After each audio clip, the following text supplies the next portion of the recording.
Are you ready? Okay. We will call this meeting to order at 6:01.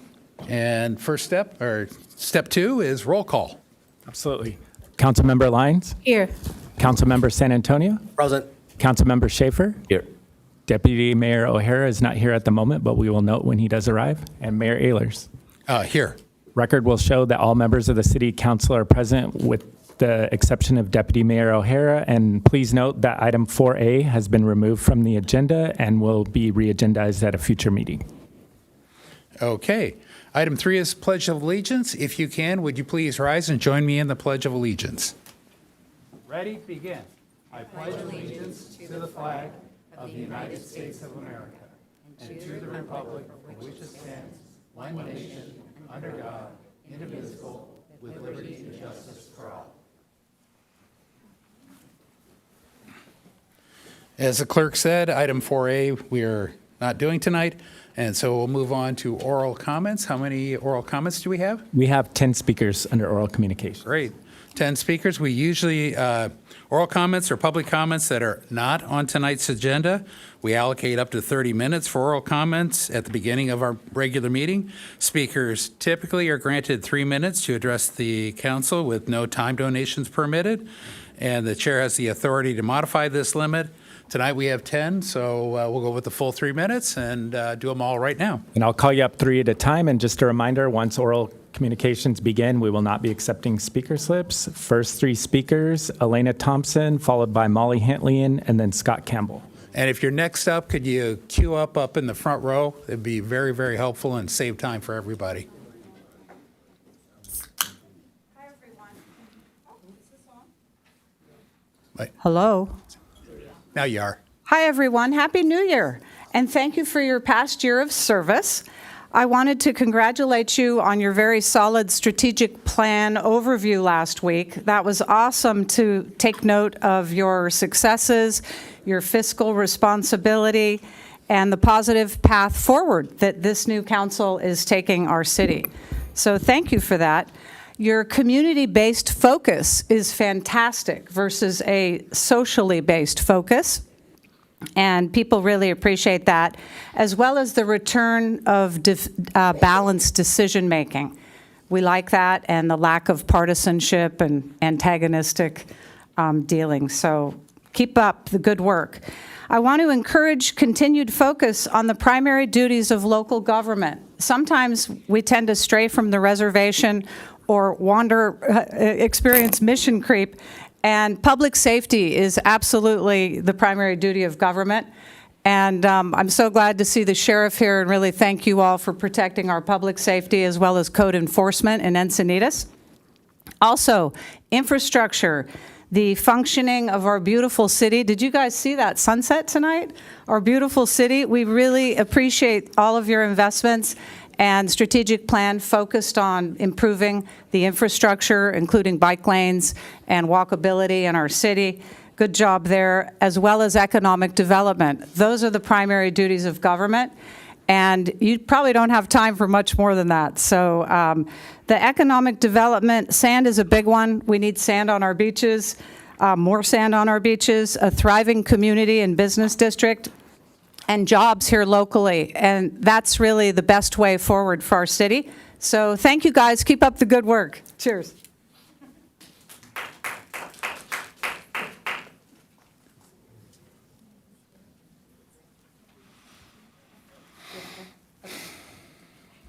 Good evening, Council. Molly Hantlian, District 2. I want to talk about new construction and developer traffic mitigation needed. Do I have the clicker? Oops.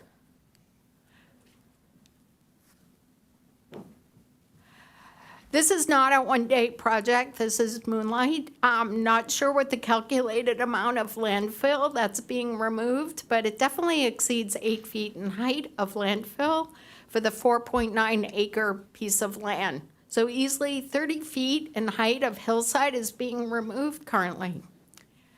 The concern is the amount of trucks that just started this week. Earlier today, it looked kind of calm, but one of the key things I noticed was safety concerns. And I have a request. Can we ask the development services or traffic engineering to ask the developer to implement some traffic safety? In this picture, the traffic guy waved the guy through the red light.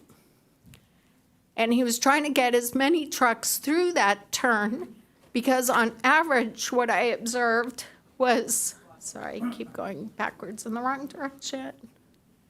What I observed was, on average, only one truck would get through to the light, and then they would stacked up all the way to Kelly Magdalene. So I counted 12 trucks today. This was at about 1 o'clock. So it looks mild, but the challenge is with the trucks stacking up, the poor person right there pictured in the Nissan or Toyota didn't realize they were stuck in traffic and sat through 2 lights. And because they're blocking the access to the third lane. So 12 trucks is a lot. So they're getting probably, in the half hour I observed, they're getting like 20 trucks through there. So the other issue is there's no traffic monitoring for exiting trucks. And that is dangerous because it's still a sidewalk there. So, and trucks exiting easily, there were 2 to 3 every 15 minutes. So that's my request. Thank you. Okay, thank you.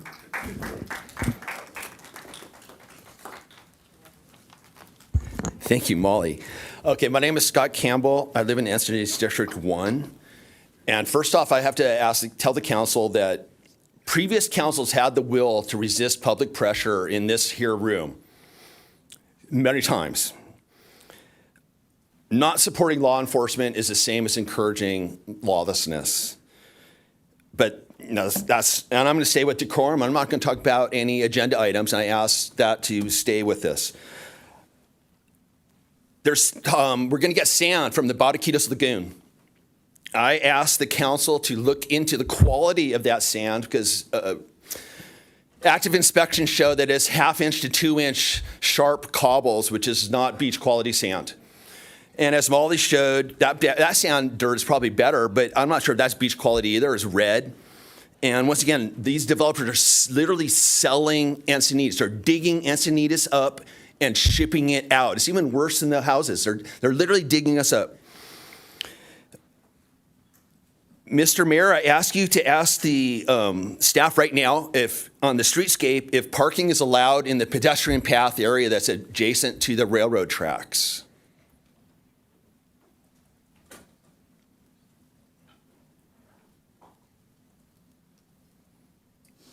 May I address the city manager, please? You can make oral comments. There are limits on what we can discuss and how we can respond. I have a simple question. Is parking allowed in the pedestrian path area adjacent to the railroad tracks in the streetscape? Is that something we can answer in this Yes or no? type of forum? I would need to see a picture to see where on the ped path and Well, how far and I'm apart actually they are. asking from Brown Act rules.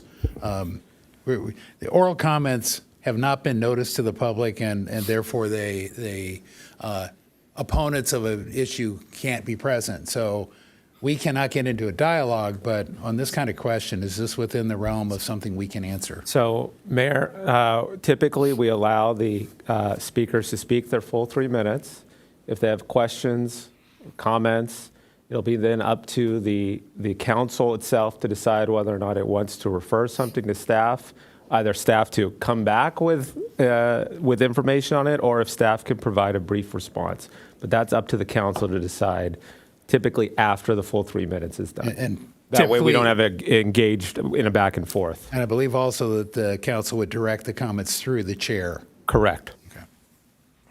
So finish up and then we'll. Okay, I have a different opinion on that. If you read the things I am allowed to ask to allow a question, but we'll move on. I do have a slide to show.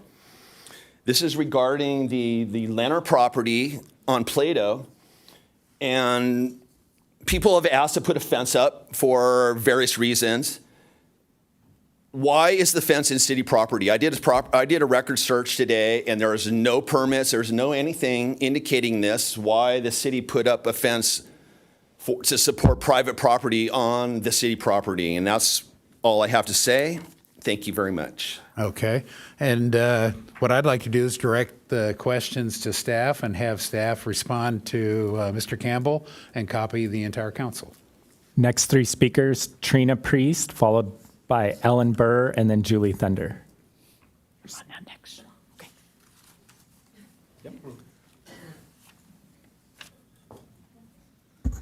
Good evening, City Council. I'm Trina Priest, a middle school teacher and a mother of 3 young adults.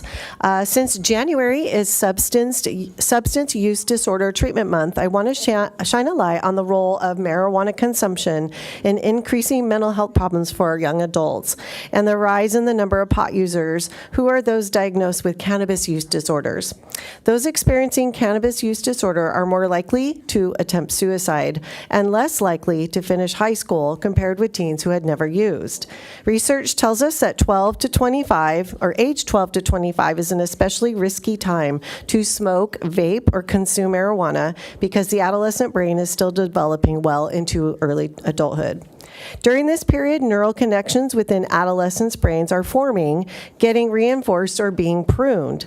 The current high concentrated THC marijuana products are essentially new drugs and profoundly affect teens and young adults' brains and their daily functioning. Parents and educators know that the city's 4 marijuana storefronts are very active on social media, enticing our young adults. And we know that young adults have the highest rates of serious mental illness and substance use disorders. Addiction is a pediatric onset disease, so preventing young people from initiating drug use gives them the best chance at fulfilling their potential. So you can imagine, as a mother and an educator, I am concerned about the already existing marijuana businesses in our city. Research suggests that when children and young adults grow up in a city with commercial marijuana enterprises, it mutes their perception of risk. And now we must cope with marijuana storefront signage on our public roads, especially the Well-Greens pot shop sign at Manchester and I-5. It's no surprise it's located at the intersection where students are traveling to and from Miracosta College. It would be a step forward in a world that bombards youth with messages that encourage marijuana use that the city reconsider whether marijuana storefronts are really what we want here in our city. Thank you. Thank you.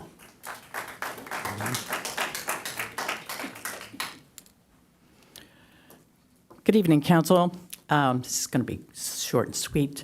I've attended many commission meetings over the past year or so, and apparently it is only 2 commissions, the Planning Commission and the Mobility Traffic Safety, where there is a requirement that there be representation from each voting district. Community. And Go ahead. Go ahead. And I think it would be better if it's too late this time around, but I think it would be better if on the rest of the commissions, we did it the same way, so that way we can improve engagement, transparency, representation on all the committees, because maybe those 2 we consider to be the most important, but maybe they're not the most important to the community in its entirety. And because this is so late in the process that I'm bringing this up, I would at least request that the district where people are from, reside, vote, be indicated on the list of the membership of the committees, so that at least there may be some sort of knowledge or nexus where I can go to someone who I know lives in my district and make a, bravo, or more likely a complaint. So that is my request and ask for tonight. I don't think it's unreasonable, and I think it's best for representation and inclusion and transparency. Thank you.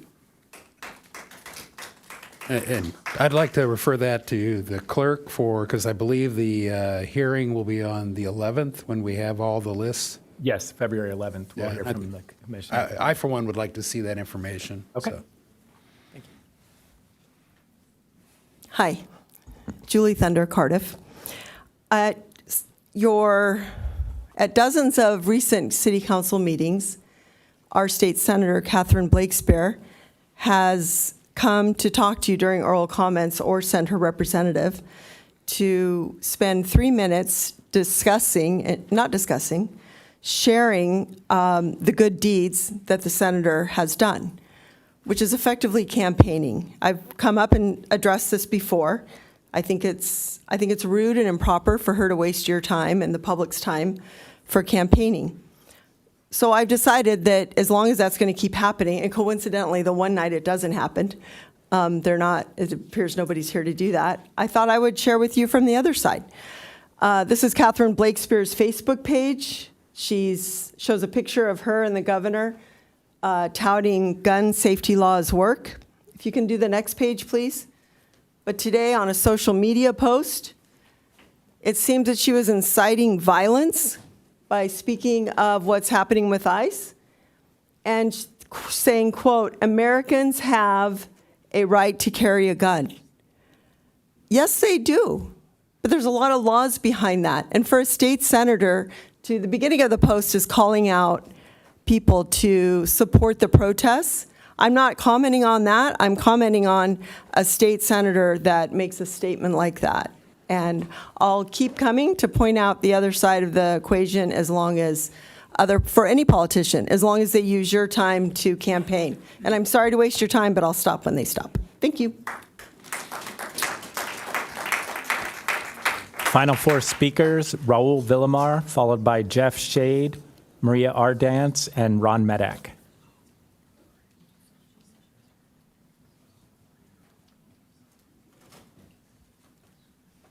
Good evening. My barbershop's still been there for 46 years this year. My dad, my older brother, my younger brother, my 2 nephews, we cut hair there. But the traffic's getting really bad still. I heard this morning one of the young ladies came by and told me that we're going to have some kind of meeting about the downtown parking. I would like to be notified for that, if you can, please. I sat there this morning, came to work, the whole parking lot everywhere. It's downtown. There's the restaurants. They don't have anybody outside. I keep on looking at the restaurants, and some of them, like the beer garden, has half the block. Which why? They only have a 16th of the area. The other places, the Peruvian place, they're all the way over across almost a 7-Eleven. Everybody comes and parks in my parking lot, one handicap in that whole area. The other ones are going across the street in the train station. But it's all the way over there by D Street. And my customers keep on complaining. Everybody that walked in this morning kept on saying the same thing. Why are these places still standing out there? I want to know questions like the barriers outside. Who's paying for those barriers?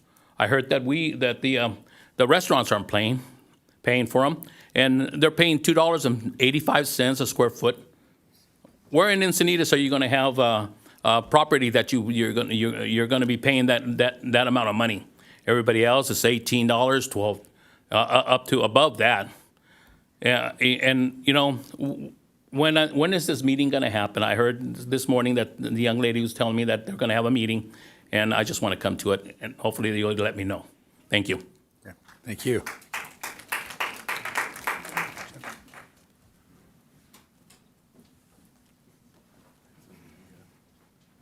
Was there some, Jeff Shade? Did you get an email with a link? Can we take Maria? Why don't you go over and work with IT, and we'll take Maria next. Hello.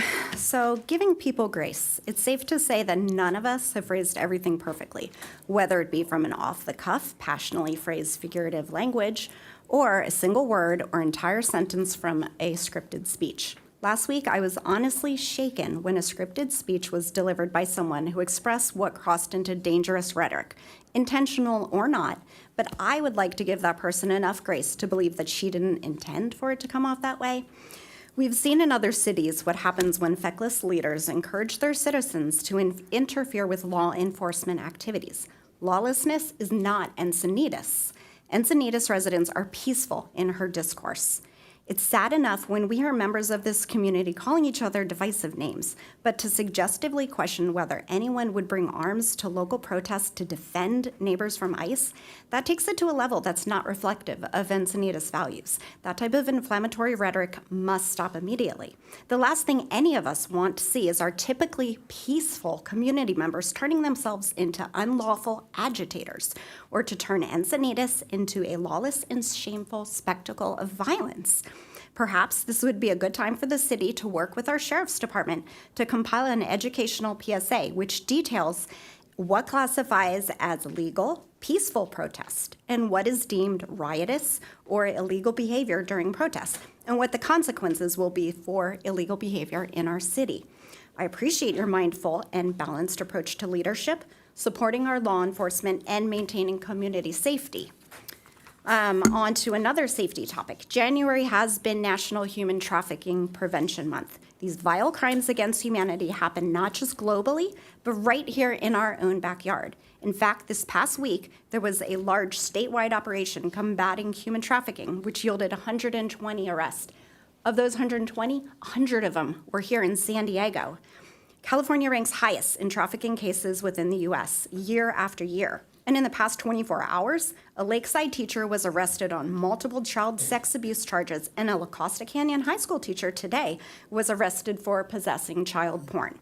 These crimes are happening under everyone's noses, and this is the fight that everyone should be fighting.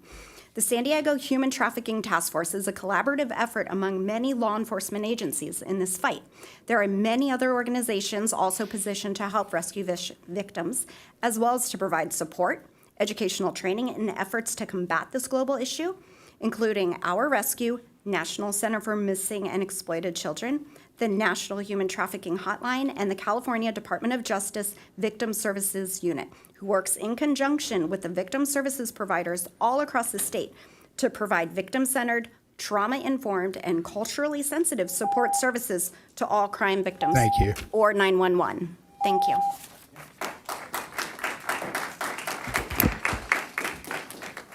You good to go? Sort of. Okay. I go.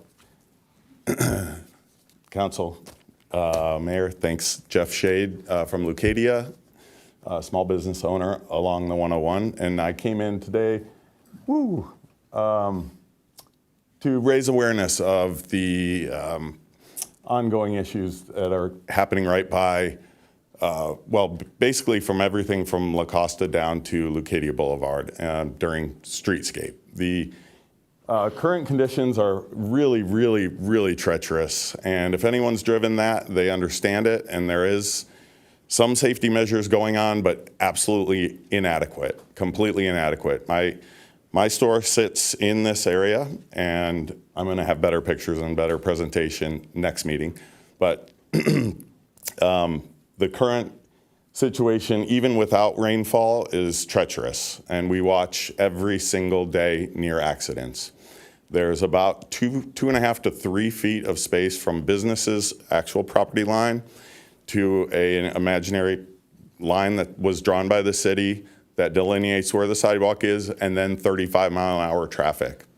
And that means people walking their dogs or walking a bike are going shoulder against 35-mile-an-hour traffic. So that's one small example. We see it every day. And then when you add rain into it, and I know it's hard to see, but that rain, which I'm unofficially calling Lake Leucadia now for the record, is encroaches. Even with 1/8 of an inch of rain, we've measured, because of the runoff and because of the businesses on either end of Scott's Automotive down to Avocado Street. It's absolutely treacherous. And I'm out there every single time it rains. You'll see me as you drive by. I've thrown a shoulder out pushing water, and I bought 5 pumps from Home Depot because I can't get enough vacuum trucks there. Scott's has the same thing. The Leucadian Bar has the same thing. And I just want to see safety. I'm not here to promote a business. I'm here to promote safety and bike safety specifically and pedestrian safety, because that's what we really want to see more of, is bikes on the road and safe passage through our beautiful historic 101, eventually be beautiful and historic again. Right now it's kind of a train wreck. So this was awareness. I'm going to come back and have a better presentation. Maybe I'll share that with you offline. But that was the gist of what I'm here to do. And then the solutions, I hate coming without any solutions. So there are a couple lists of suggested solutions, but easy stuff, better signage, lights. I have one picture of here of before we put in my LEDs on my building and red lights and blinky red bike lights. It was pitch dark, and then there's a lake, and then you're supposed to be able to walk or drive. Impossible. So we put lights, and we've done our part. Thank you.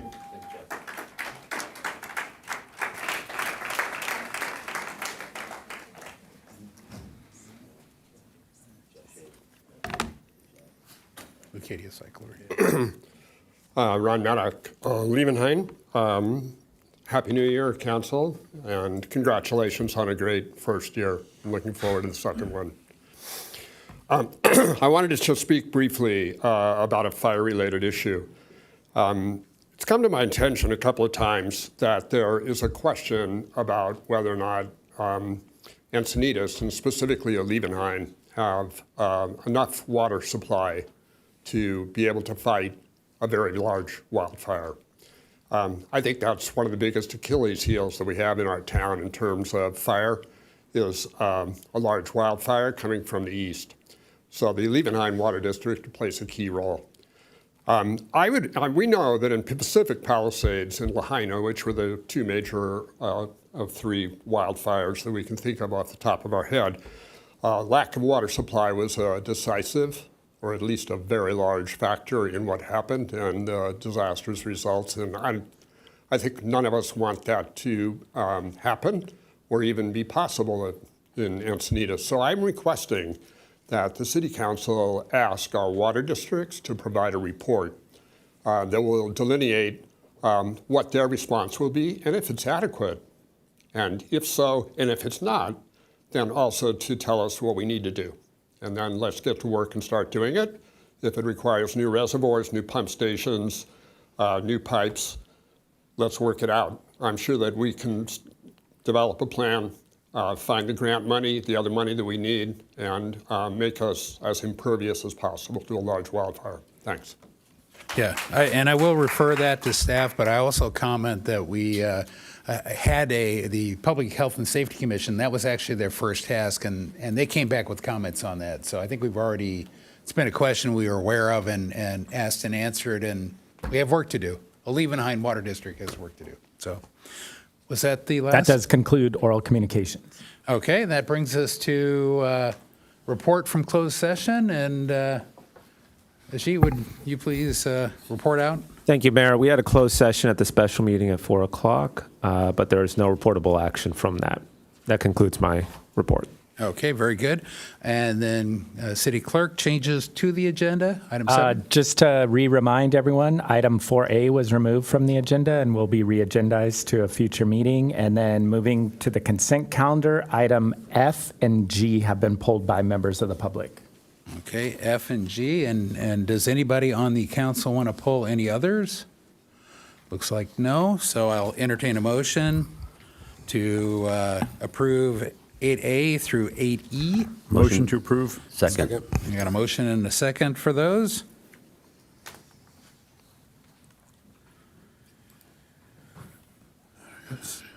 And so we will call the question. Sorry, my system's frozen. Now we have to wait for the computer, right?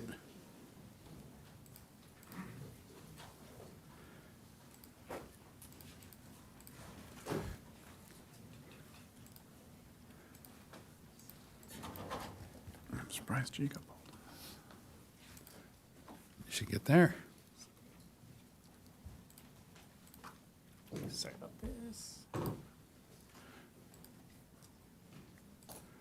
There we go. If everybody will vote. That motion carries unanimously and takes us to item 8F, and the member of the public would like a staff report. Okay. And so this item is 8F. It is authorize the award of a construction contract to Palm Engineering Construction Company for the Glen Park ADA Improvements Project. And the contact person is Senior Engineer Negro? I'm sorry. With a name like Ehlers, I should learn to pronounce names. I'm bad at it. I apologize. Carlos. Okay, Carl, yeah, there you go. And I'm Bruce. So, All right, thank you, Mayor. So good evening, Mayor, City Council, senior staff, and residents. My name is Carlos Baldenegro. I'm a senior engineer in the Engineering Department, Capital Improvement Division. We're here today to recommend the award of construction grant contract to Palm Engineering Construction Company, Inc. for our Glen Park ADA Improvements Project with a not-to-exceed cost of $389,865. So some background, the project was approved for design back in August 27, 2025. The project was advertised on October 30, 2025, and bid openings were November 20, 2025. We received 5 bids, with the basis of selection being the base bid. This project was divided into a base bid and 4 added alternates to give us a better chance to actually construct it due to budget constraints. Palm Engineering was found to be the lowest responsible and responsive bidder. Based on budget constraints, as I said, the cost of the base bid and added alternate, we determined that we can award the base bid plus added alternate number 1, which is, okay, so then we are here recommending the award of the construction contract to Palm Engineering for the base bid and added alternate number 1 for $389,865. And the total construction cost will be $477,000 and $477,865, adding construction management inspection. And that concludes our. okay. Any preliminary questions? I see none. And is it just one person? Yep. Okay. Ellen Burr?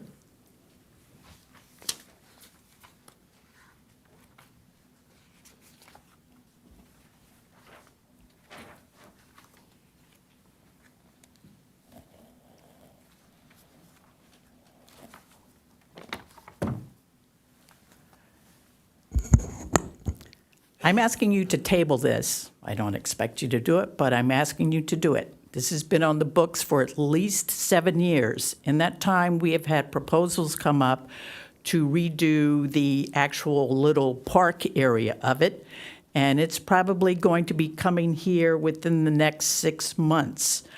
At that time, I am fear that things will have to be undone. This pales in comparison to streetscape and the drainage issues, okay, and the way that's worked out. But I'm thinking this might be the same thing.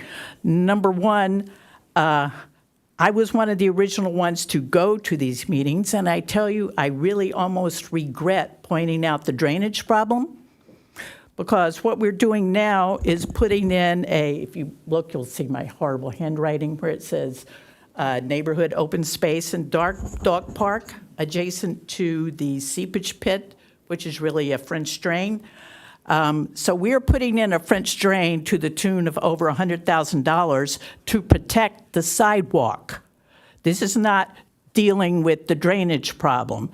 To the east of that, neighborhood open space and an unofficial dog park is what that is. It is now wet all the time. Okay, it looks like we have moles. We do not. It's where it is so wet when the dogs run to get their Frisbees, they dig it up. When people go to pick up after their dogs with their little scoopers, they make divots. So please, we should be worried about fixing the drainage problem and not putting in a drain to protect a sidewalk. Furthermore, if you look to where it says adult equipment, that is where the plan is to put in adult exercise equipment when this happens in 6 months or whenever. Okay, in order to get there and be ADA compliant, really the only way is going to be to come from the parking lot, and I'm hoping there's enough room between the tennis courts and the basketball courts to be ADA compliant so that people can get to the adult equipment, because you know, I know paraplegics and a lot of people who will be using that equipment. Finally, if there was ever a time when we needed a consultant to be involved in a project, I would have thought that this would have been one. I don't think we had anyone who is experienced in designing for ADA. Yes, I think we've used them for accommodations, but not for actually designing the park to the best ability we can. Furthermore, are we going to make sure that the Scout House is also ADA compliant when we do this? I think I've just about run out of time here, but I really hate wasting money and time. Thank you. And before you leave, I want to ask one question of clarification. Okay. And you said something about a plan to revamp the park, or what have you heard? What is that? Is there anyone from Parks and Rec here who can? Well, I'm just asking, what have you heard? Oh, well, no, First and it's in existence. There was a hearing last night on one of the parks, Orpheus, where that work is already going to proceed. The others are at Wiro, I don't know how you say it, and at Glen, to change out some of the playground equipment and some of the design, and I don't know what else, but it's... Okay. Yeah. Okay. So now I know where I can go. Okay. So I think my question to staff is, from Parks and Rec, and this may have to go to the city manager, what are the plans for Glen Park? Is it limited to just the playground equipment like Wiro Park is, or are there any other fixes? And just to frame her comment about this coming in from 7 years ago, I remember being on Planning Commission, and it had to be at least 5 years ago that this came through there.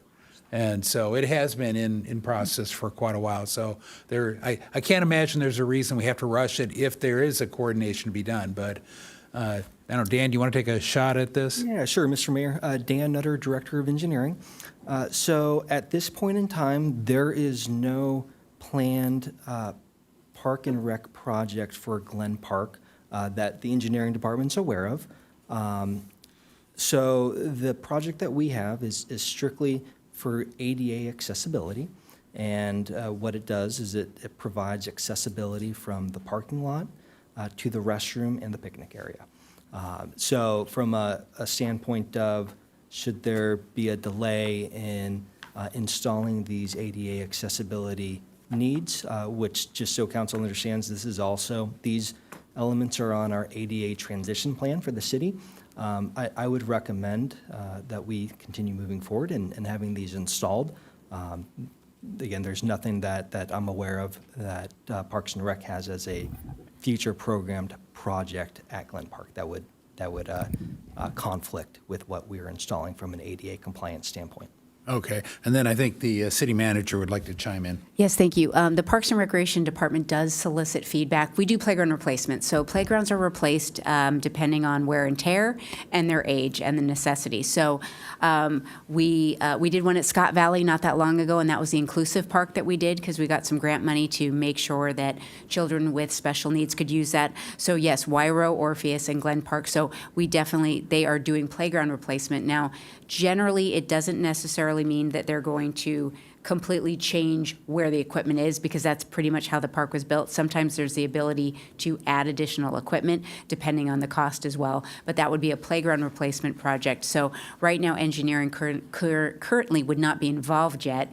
They would solicit feedback, things like that, there'd be design, but then engineering, of course, would definitely be involved in the installation and things like that with that. So that would be more at the beginning stages. And then and you did say Glen Park, so the plan is to replace the equipment in place there. It's one of the current plans. I think that's one. I know for a fact Wyro and Orpheus, so yeah, I think that they've solicited for Glen Park, but it's for playground replacement. And then this may be for staff. So go ahead. Sorry, just to add a little clarity. At this point in time, there is only funding to do playground equipment switches at Orpheus and Wyro, not at Glen Park. Okay. Even though we had planned it, it's the funding and the grant funding. Correct. And let me, one last question, then I'll start going down the line here, but these are all clarification. On the, as I recall from when I saw this many years ago, the reason for these changes, and in particular the switchbacks, is to get improve a portion of the parking lot and the path down to the bottom to make it ADA compliant the whole way, right? So that's really what it's getting us. Is there another path through the parking lot down that you could go through the tennis courts or basketball court? So yes, Mr. Mayor, you're exactly right. Your synopsis of our project is correct. It truly is accessibility from the parking lot, and we are proposing to install 2 accessible parking stalls on the on the eastern side of the parking lot, and then on the western side of the parking lot, we are proposing to install an ADA compliant stall as well. Now, from a standpoint of having a non-compliant walking path across the park, there is one that exists today, but is not ADA accessible. So this will bring us to have an ADA accessibly compliant pedestrian pathway from the accessible parking stalls in the parking lot down to the restroom and down to the picnic area. Okay, thank you. And with that, I will recognize Councilmember Lyons. Thank you, Mayor. Thank you, Ellen. You're always very engaged. I appreciate your comments. We have been waiting for this for a long time to be able to serve the diverse level of folks in our community who have challenges to mobility. And so I'm looking forward to this moving forward. It does address drainage and it does address access. I admit, though, that Glen Park needs way more as far as other improvements over time. So I wouldn't want that fact to get in the way of us taking an important step to improve the park, to provide for mobility and access for a diverse population of people. So I'm going to go ahead and move approval of this item. I'm looking forward to the future playground improvements. I know that Glen Park isn't too far off from the cycle of being ready for playground improvements. And I know Parks and Rec has a very rigid kind of process to, based on the age of the parks, to replace the playgrounds. And that will be coming up soon. So I'm hoping that'll be next. And as we see there's needs for other improvements in Glen Park, I'll be supporting those as well. So thank you. Okay, Councilmember Schaefer. Thank you, Mayor. I only have one question. I believe you answered it, Dan. In the future, when we do make improvements to Glen Park, are we going to be undoing to redo again with these ADA and compliance steps? There's no reason why we would be undoing what we are doing here. Copy. So I second the motion. Okay, got a motion, a second, and Deputy Mayor O'Hara, please. I think we've asked some great questions. Staff said some good answers. Just one question, and I know Ellen asked this a little bit and kind of touched on this. This is an award for the construction contract. The development and design was done separately, correct? Can you just give us an explanation of that process? That's correct, Mr. Deputy Mayor. So you're absolutely right that there are 2 main phases for a capital improvement program project. The first phase is typically the design and permitting phase, and then the second phase is the construction phase. So we have Over the last number of years, we have gone through the permitting and design phase, and there have been multiple iterations through the design phase to make sure that we are adhering to our transition plan and incorporating as many accessible improvements possible within our budget. That process has concluded, and we did come to council, I think about probably 2 months ago, to get design approval for this project.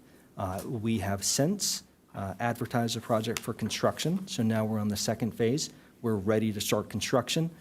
Tonight, with staff's recommended action, we would be able to move forward with awarding a construction contract to do the actual work. Super, I appreciate it. I just heard the question asked, and I want to make sure we answered all the questions that were on the board there. Thank you very much. Appreciate it. Okay, and City Manager Campbell. Yeah, thank you very much. So I will have, Ms. Burr, I will have Park and Recreation Director Dave Knopp follow up with you as far as Glen Park. But yeah, the two that are moving forward, at least with hopefully design and equipment replacement, are Wyro and Orpheus. And there may be discussions on Glen Park, but I will have Director Knopp go ahead and inform Ms. Burr of that, and I'll copy council as well. Okay, and with that, I see no further comments, so I think we have a motion and a second. Call the question. Motion carries unanimously and takes us to item 8G. Okay, item 8G is the opposition to the proposed 11th National Outer Continental Shelf Oil and Gas Leasing Draft Proposed Program. And the contact person is Deputy City Manager James. And how many? Just one. Would the speaker, Susan Schrod, would you like a staff report? Susan? Would you like a staff report before you speak? Yeah, Susan? Susan, we can start with the staff report, or you can skip the staff report. I don't need the staff report. Okay, thank you. Yes. So, I just wanted to come in and thank you all for this very wise and very protective proposal to oppose offshore oil leasing. And I'm a former executive committee member of a Surfrider chapter, not our local chapter, but I know that they are deeply grateful for all of these kinds of actions by city. Thank you so much. oh, thank you. And just one comment. One of the not only is this in the legislative program that we'll be talking about, this is actually in our current general plan and has been in our general plan. We in our general plan says from 1988 we will oppose offshore drilling. So this is something we can all agree on. With that, I'll entertain a motion. Motion to approve. I'll second. Okay, I got a motion and a second. No discussion, so call the question.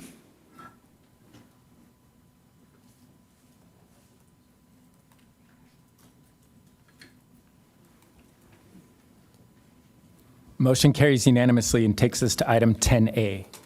Okay, so let's see. Item 10A, public hearing considering the adopting Resolution 2026-03 to establish a cost of services schedule for sewer engineering fees, and amend fees for miscellaneous sewer services. And the contact person is Principal Engineer Alex. Good evening, Mayor Eller, council members. The item I have before you is a public hearing to establish fees for sewer engineering and miscellaneous services. My name is Elmer Alex. I'm the principal engineer in the utilities department. With me, I have Ashley Shertakis. She's our senior management analyst, and we will both teaming on this presentation. So very briefly, the agenda of what we're covering here, we'll have our staff presentation, any discussions and questions from the council, then open the public hearing, hear the public comment, and then close the public hearing, and then consider the resolution number 2026-03. Yeah, just one point of order. Do I need to open the hearing now first, since this is a public hearing? Or I guess I wait for the, okay, got it. Yep. Thank you, go ahead. Sorry about that. No worries. So the purpose of this is these fees are services that don't provide equitable benefit to our sewer customer base as a whole. These are typically fees or services requested by customers or developers working on different projects throughout the city.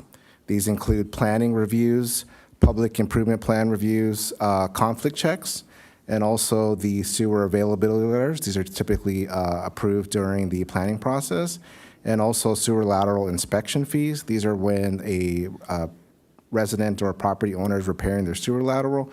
We'd like to make sure they inspect the construction to ensure that they don't damage the public sewer main.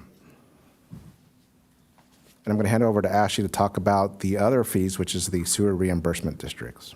Thank you, Elmer.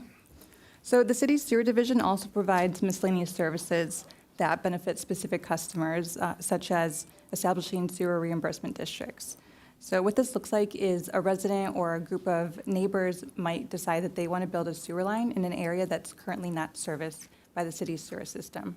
So they have a few options. They can decide among themselves how they want to handle the costs, or they can approach the city to have the city help them set up a reimbursement district or a reimbursement agreement.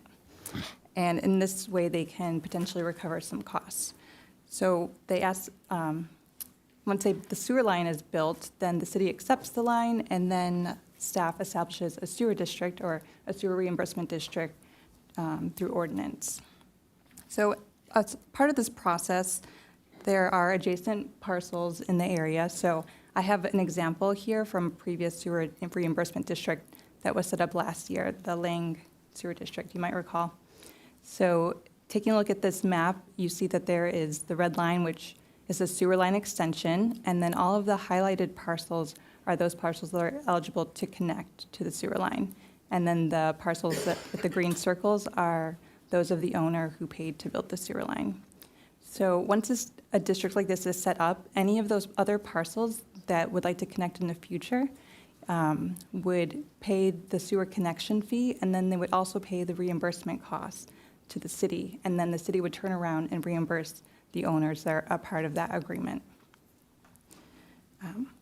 So under the current policy for setting up these districts, staff is allowed to collect a $1,000 deposit, and that's to ensure that any staff time that's used to set up the agreement is covered. And then there's also a $250 administrative fee that covers processing reimbursements in the future, and that cost would be for each parcel. So currently, no fees are collected as part of these sewer engineering services. Previously, the city's engineering department conducted these plans reviews, but now the utility department now performs these reviews. The fees for the sewer reimbursement district that Ashley was talking about have not been updated in over 20 years. So the basis of the fees are based on the San Diego Water District recent fee adoptions in April 2025 and March 2024. The reason why is that it's the same level of effort regarding the plan checks, and also the position titles and their level of costs are the same. So those costs were provided to you as part of attachment 2 of the agenda report, which includes the San Diego Water District basis. These fees are all based on the labor costs, benefits, and overhead costs of staff. So the proposed engineering fees we have before you are the planning review fees, improvement plans, grading plans and conflict check, hydraulic analysis. This is to study the impact of the development into our sewer system, and also the sewer availability and lateral inspection fees. These proposed fees match the fees for San Diego, except for the sewer lateral inspection, because the water district does not perform sewer lateral inspections. So staff is also recommending that we update these miscellaneous fees for establishing sewer district reimbursements. So again, the current fee for the deposit is at $1,000, and it was established in 1999 and hasn't been updated since then. And then the admin fee is $250 and was established in 2002. So now staff is proposing that we update those fees with the deposit being raised to $6,000 and the admin fee being raised to $325 to more accurately reflect the true costs of providing this type of service. So before we conclude, we just would like to note that this public hearing was properly noticed. We posted a notice at City Hall and also published a notice in the Coast News on January 16th and the 23rd. And then in this case, a Prop 218 notice is not required because there's no direct impact on ratepayers. So if these fees are approved, the effective date will be April 1st of this year. And then there will be annual increases starting July 1 based on the annual average CPI for the San Diego region. So with that, the recommendation Sorry about that. The recommendation from staff is for council to receive public comments regarding the city's sewer engineering fees and amending fees for miscellaneous sewer services and adopting resolution 2026-03. And with that, we'll take any questions you might have. Okay, before we do that, we need to, since this is a public hearing, to public disclosures from the council. So I'll start from the far end, and we'll ask the council to disclose any other information they've received that is not included in the staff report. I have nothing to disclose. I have nothing to disclose. Nothing to disclose. Nothing to disclose. And I, too, have nothing to disclose. Okay, now we can go to the preliminary hearing, preliminary questions, and I don't see anybody pressing their button. So with that, I will go to open the public hearing. Do we have public? We have no public speakers on this public item. speakers. Well, okay, so I will close the public hearing and council discussion and action. Motion to approve. Yeah, Second. I agree. I mean, I support this. We need to, 20 years was a long time to wait for the sewer reimbursement, or not the sewer reimbursement. The fees have not been updated in 20 years. That's just amazing. And the inspection fees, we do collect them on other development, but for just sewer, we haven't been. So this just makes sense. And since the sewer is a enterprise that cannot take money from the city, it has to balance its own books, and it should allocate the costs where they occur.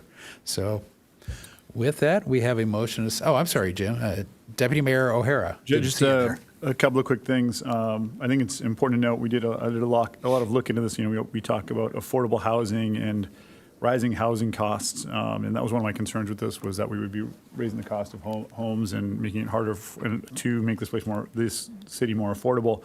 So I looked into it. Staff was grateful for your help in getting this information that I requested. Since we started doing this, only 23 sewer reimbursements have been done for our sewer districts. We have only 3 were single family residences, and I think it's important to note that this does not pertain to affordable housing or development. Those are offset in different ways. So of this $1,000 to $6,000, because I was concerned about that raise, there's no affordable housing that's come out of a single one of these 23 sewer reimbursements. So for that reason, because it won't make it more expensive, I support this. Okay, very good. Motion and a second on the floor, so let's call the question.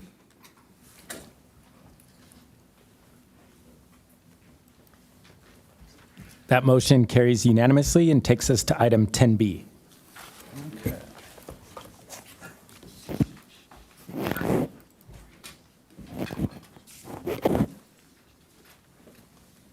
Let's see, item 10B is City Council Legislative Program C024, review and discussion for the 2026 legislative season.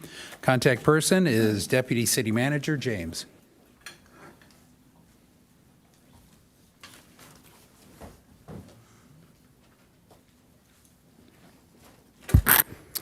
Thank you, Mayor and members of City Council.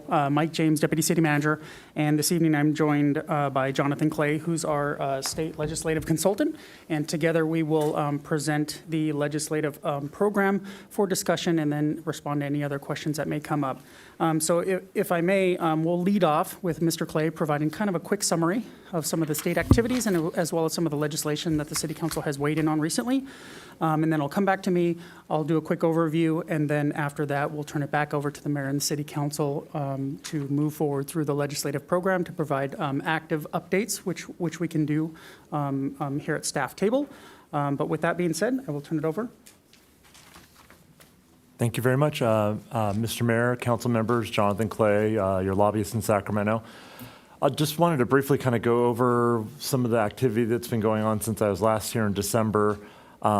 talk a little bit about the big topic in Sacramento right now is the budget, and then also talk about some housing bills that have kind of moved in this early part of the legislative session.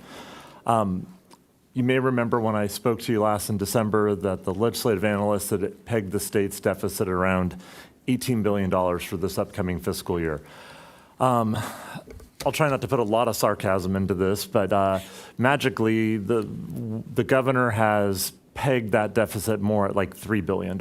And I think going back to a comment that I made in December is you have to look at everything that's going to happen this year through the lens of elections, whether it's at the national level, state level.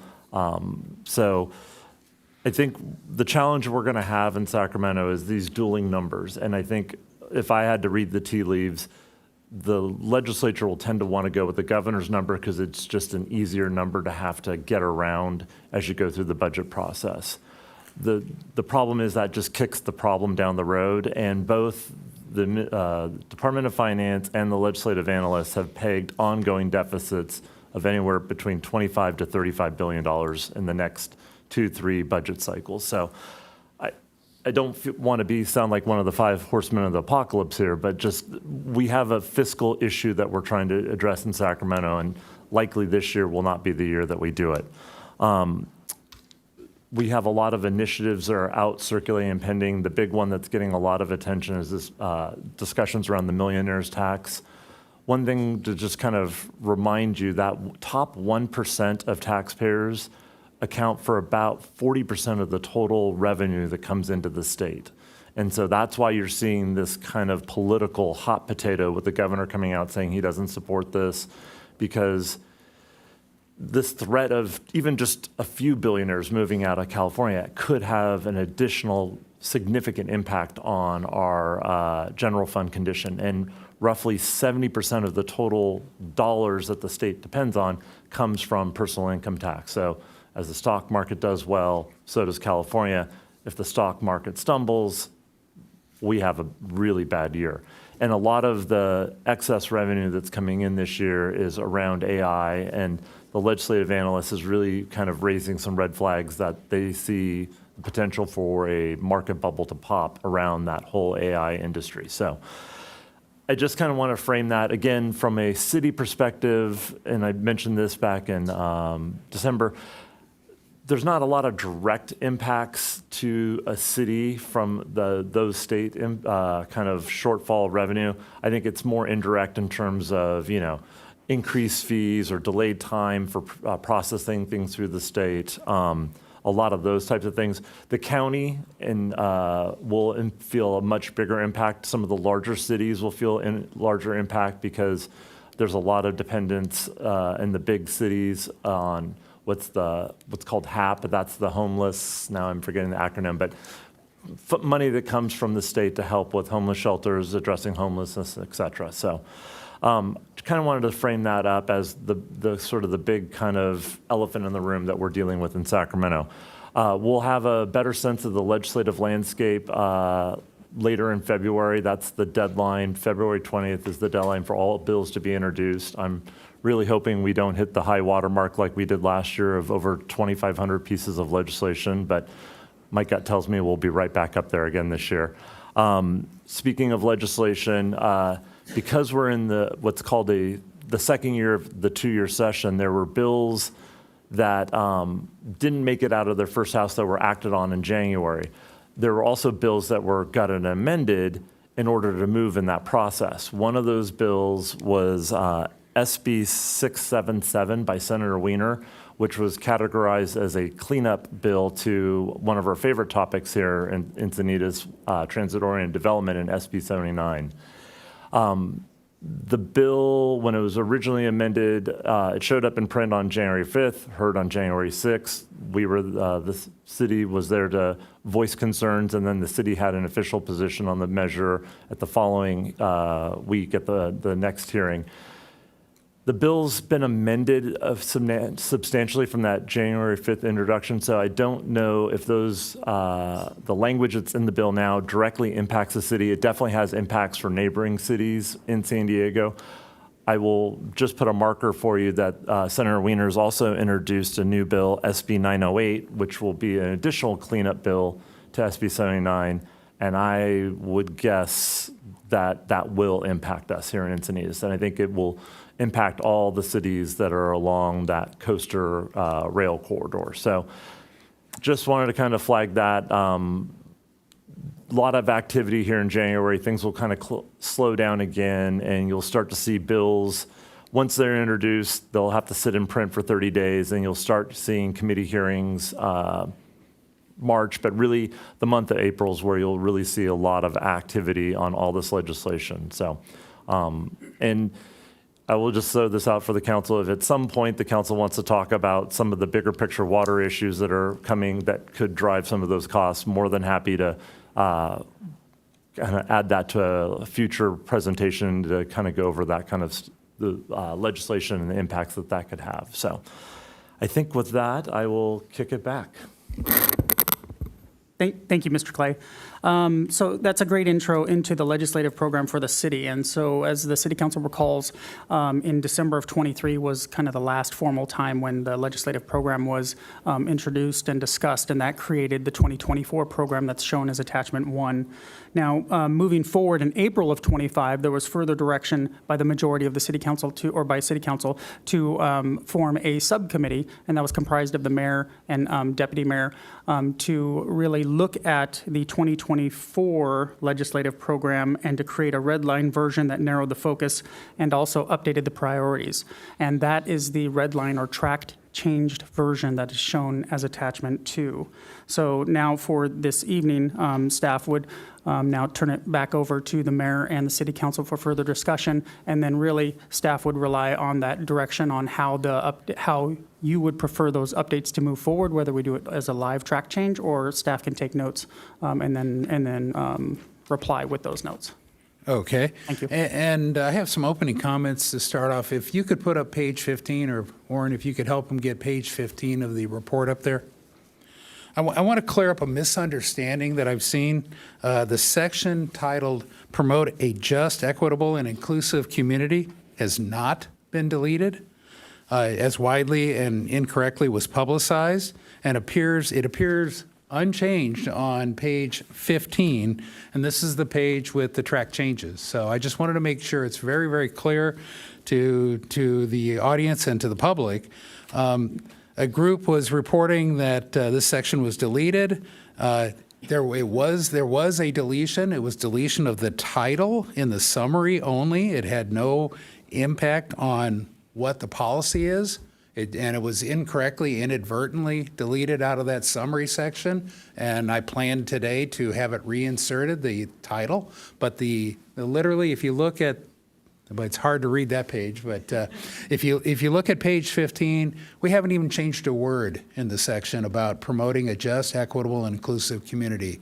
Yet it was widely publicized incorrectly. And you know, I think Jonathan hit it on the nose. It's an election year, so you know, just go look at the black and white. With that,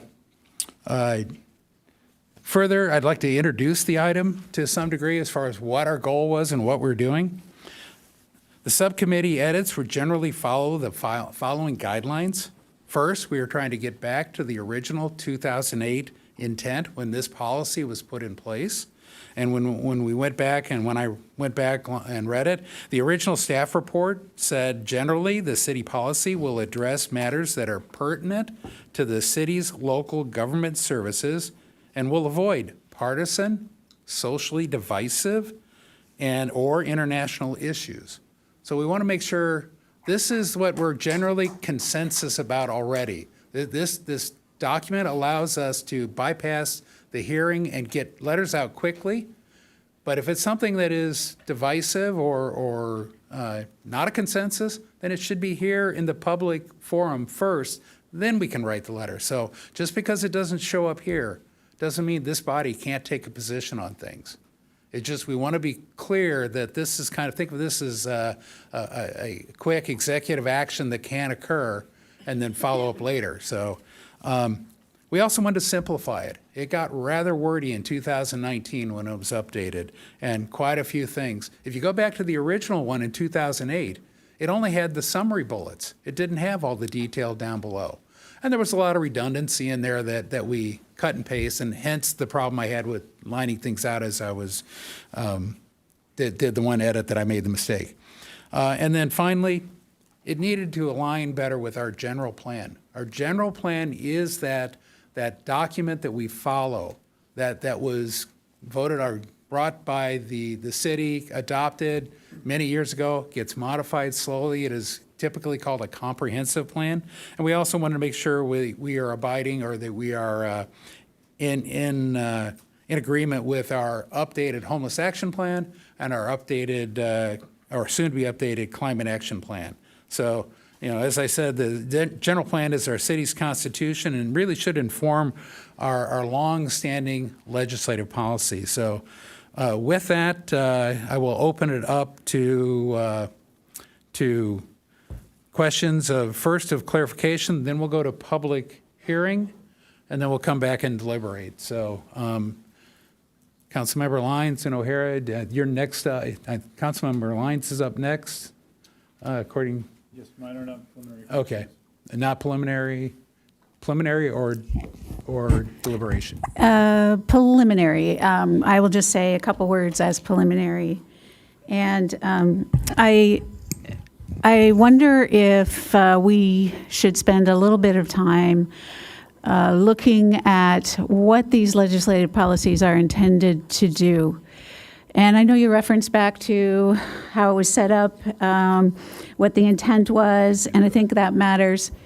But I also want to, it's always been my understanding of our legislative policies is that they follow our city policies. Our city policies are something we develop through rigorous public outreach or through a rigorous democratic process. So are you clarifying, are you setting up a question? Yeah, I think I am. Yeah, I'm trying to figure out how to say it. So sorry, I'm not getting to the point quickly enough for you. But but it comes to what are these for? And I've always seen them as being to represent what our already well-vetted policies are. And so I'll be looking at these with that lens, and I'd be interested in my colleagues' feedback on that. I hope that we might have the opportunity today also, or in the near future, if these come back. Yeah, here. Please don't interrupt. To ask, to get clarification on what these legislative policies are and are not. And I think that matters. But what's the question? That we look at that as well as what these legislative policies are. Okay, So- but do you have a question for staff ultimately? No, I don't have a question for staff. I do, actually. So I wanted to go back to Jonathan Clay, and you made a comment about SB 677, which looms rather large over many cities. And it goes back to SB 50 that became SB, 1125, followed by SB 79, all from Senator Scott Wiener out of the Bay Area, out of San Francisco. And now you're saying 908. Can you describe, I know that so far we don't believe 677 applies, but what impact will it have on neighboring cities that it does apply to? So the amendments that are left in the bill from the January 5th when it got it amended have definitions, a revision of definitions of what is a high-frequency commuter rail. And it has to do with, sorry, this gets a little complicated, but stacking versus non-stacking of coaster, Amtrak, et cetera. Yeah, and I'm not asking the details of how you trigger it. If triggered in our city, what are the implications? Then SB 79 would take effect, which then puts a whole series, it takes less control, you lose local control over housing developments that are specifically being driven by transit-oriented development. So within a half mile of the railroad tracks, we could end up with 8-story buildings? Yeah. In a nutshell. Okay. That's a great example. Yeah. And 908, I was, before 908, I was talking about 677 or 678 or 9, whatever. So now we even have a number. So I appreciate that clarity. So, so no other, you have a clarity question? Very good. Would you classify this, I'll say it if you agree or don't agree, is it weaponized legislation? Is that what it feels like? The 677 to clean up and 908 to clean up, to kind of force everybody that wasn't included? And it seems like what Scott Wiener's been doing all along. I won't use this, I won't agree with the word weaponization, but I do agree with the latter part, which is I think they had intended to include more people than they had. And I think that was a combination of just the fog. There, if you remember on 79, there was a lot of last minute amendments on that bill, deals cut with labor to remove labor's opposition. And I think they had intended for a much greater number of cities to be covered than were. And since they didn't get it, they're coming back. They're coming back to it. We're going to have a second they're separating and a third bite our at the apple. attention span, and people aren't going to be looking for 677 or now 908. And it's just under the wave. And now he's going to catch you with another second and a third cleanup set, and it's just not okay. And that's why I'm Thank you. bringing 908 to your I greatly attention appreciate it, tonight. Jonathan. Thank you. And then Councilmember O'Hara. Follow up to that. I believe, and you can please correct me if I'm wrong or clarify this, that there were targeted cities mentioned on the Senate floor, and Encinitas was targeted as these bills need to apply to Encinitas specifically by the YIMBY group. I don't remember specifically on the Senate floor. I have had conversations with those groups, and I think their intention is to cover cities such as Encinitas. And I don't think 677 covers us. That's why I do think that 908 and those changes there that have not been put into the bill yet will eventually cover us. And would it be correct to say that the YIMBY organization specifically in conversations pointed out Encinitas specifically? Yeah, in part of those conversations with them on the legislation, I think it's clear that their intention was always to include us. We're targeted. Thank you. Appreciate that. Thank you. And with that, we have how many? We have 20 public speakers and several with time donations. Okay. And so that'll be an hour. We have 2 more items after this. What's your pleasure? Is 3 minutes acceptable? Anybody object to that? Want to go to 2?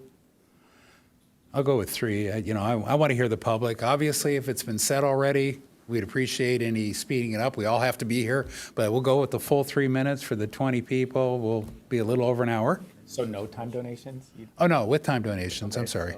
Yeah. So, but we typically, some go under the 3 minutes, some with time donations go 6. Yep. So but we'll be a little over an hour in here, probably till 8:30, and then we'll probably take a break at 8:30. So. First 3 speakers, Nancy Hardwick with a time donation from James Hardwick, who is present, Elena Thompson, and then Patty Stottlemyre.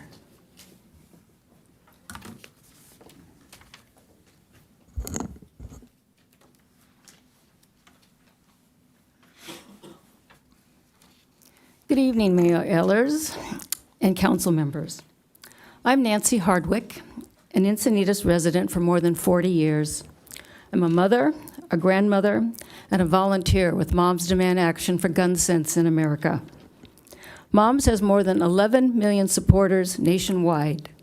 We advocate for responsible gun ownership and common sense laws that enhance public safety. I'm here to address a concern about changes to the Encinitas legislative policy priorities, specifically the public safety section, item 10B.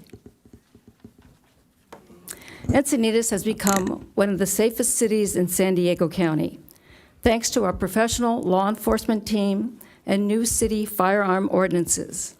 Under Mayors Blakespear and Krantz, the council enacted a secure storage ordinance and banned ghost guns. As you may know, nearly 130 Americans are killed every day because of senseless gun violence. That includes homicides, suicides, accidental and unintended shootings, often involving children.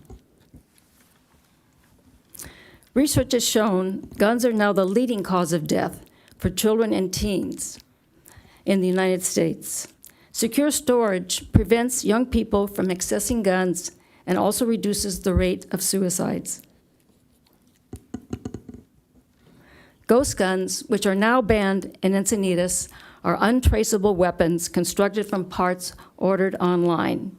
They're used by felons and others who cannot legally buy a gun. These two proactive measures have made our community safer. That's why it's baffling why this council is making changes to the city's priorities on gun safety. Why wouldn't you oppose bills that relax gun control or gun violence restrictions? Why wouldn't you support bills that restrict access to firearms and ammunition in appropriate situations? These proposed changes show that public safety apparently is no longer a major concern by this council. Public safety is not a political issue. I hope you'll reconsider these modifications, and I thank you for your time.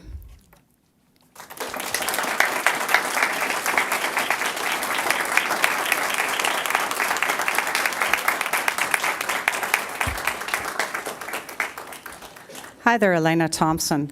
Matter of disclosure, I'm not a billionaire, and I'm not moving anytime soon.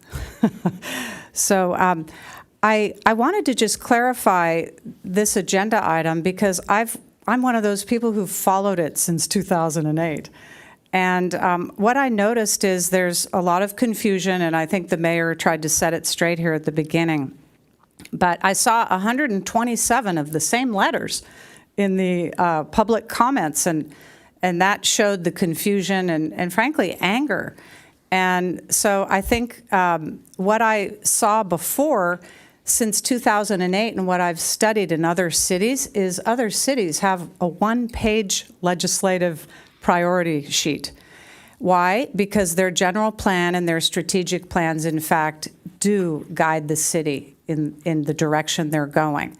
And the legislative priorities, as our legislative consultants have indicated, give the council the opportunity to weigh in on a particular item, but it's not reminiscent of your overall philosophy, and it doesn't mirror your policies. Because I remember Mayor Blakespear sent a letter, and it wasn't even discussed, and it was supporting transgender medical surgeries for children.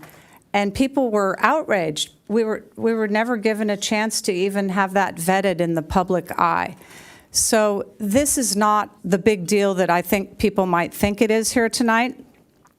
Certainly because we could all agree that cannabis and guns and the water policy going on today, the cost of gas, we could all agree that these are all problems, and we'd like to send a legislative letter in against or for these items. But that's not the purview of this council. The purview you have here is to tackle the issues before us in Encinitas and stay out of all the partisan mucky-muck.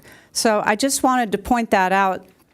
And lastly, say that I also recall I wanted to be involved in the legislative priority update of the last council, and the then mayor and one of the council people, they were the ones who cooked up this 10-page legislative priority agenda. And nobody agreed with any of it, including this promoting a just and equitable community and inclusive community, because we all obviously approve and support that. But we have civil rights and civil laws and fair housing laws and affirmative action that already support all of that. So if it came down to adding everything up, you'd have like a 10,000-page document. So I just wanted to point that out to lighten the load.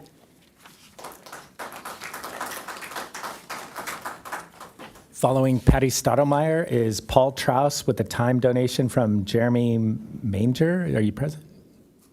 Thank you. And then Natalie Satoon, and then Teresa Beauchamp.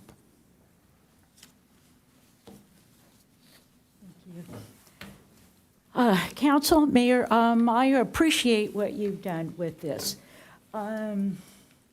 And that's why we voted for you. Now, one request I have for a change, though, is this one, crossing this one out, and instead having wording that says support all planetary life, and insisting on legislation to protect the environment by prohibiting geoengineering that has already been proposed in 12 other states, including the latest, Rhode Island, that was from this month, relating to their health and safety Clean Air Preservation Act that establishes regulatory process to prohibit polluting atmospheric experimentation, such as solar radiation modification, geoengineering, weather modification, involving the release of pollutants, including PFASs, also known as forever chemicals, providing penalties for violations. Here's their bill here, January 2026. Kentucky State Senate Bill 25 and House Bill 60, making criminal atmospheric pollution a Class D felony, requires that the penalty of not less than $500,000. So I don't think this is what we want here.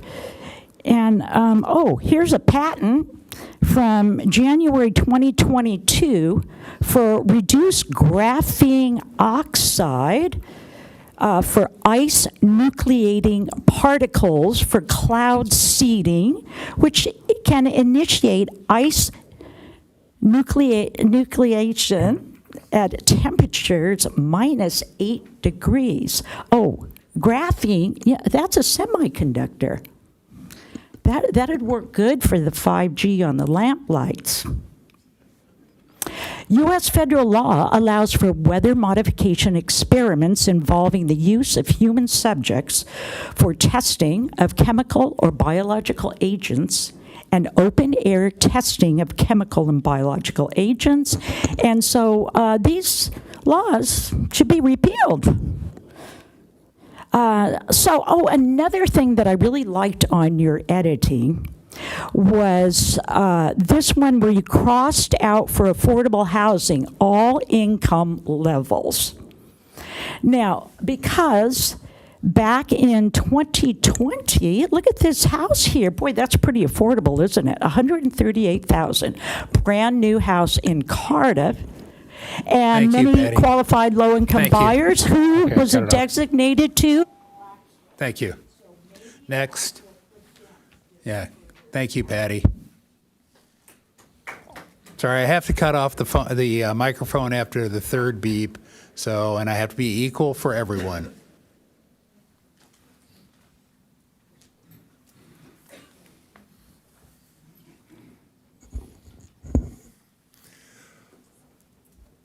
Hi, and thank you for giving us the opportunity to speak. We appreciate it. Words and their omission are important. Your leadership, whether it be on a community or broader level, is critical to our nation. You are more than just a city council. You are an example for all of us. Within the last year, you shared the community's outrage and anger at the situation with ICE, and you acted quickly and decisively. Since that action, since you took those steps, 2 U.S. citizens have been killed under what, at best, creates questionable circumstances. The sanctity of our Second and Fourth Amendment rights have been trampled upon by law enforcement officers who are masked and court orders that are ignored. The Fourth Amendment does not allow administrative warrants as a means for forcing entry into a house, let alone the Ecuadorian embassy. Law-abiding citizens have had their car windows smashed and have been pulled from their cars and placed on a secret list of domestic terrorists. Somehow I have difficulty thinking of myself as a domestic terrorist. Simply for filming federal agents. Countless children and their parents have been placed in privately run detention centers, and at least in one case, according to a local coroner, died by homicide. These conditions would be deemed inhuman in most civilized nations. Yet you delete references to community safety and make no mention of the threats posed by ICE in your plan. That omission speaks volumes to those who would undermine our freedoms and who threaten our democracy. Last time I was here, I urged all of you to listen to the film Judgment at Nuremberg. To continue that tradition, I want you to read In the Garden of the Beast by Eric Larson and reflect on its meaning for moral leadership and the need that we all maintain our values. Thank you.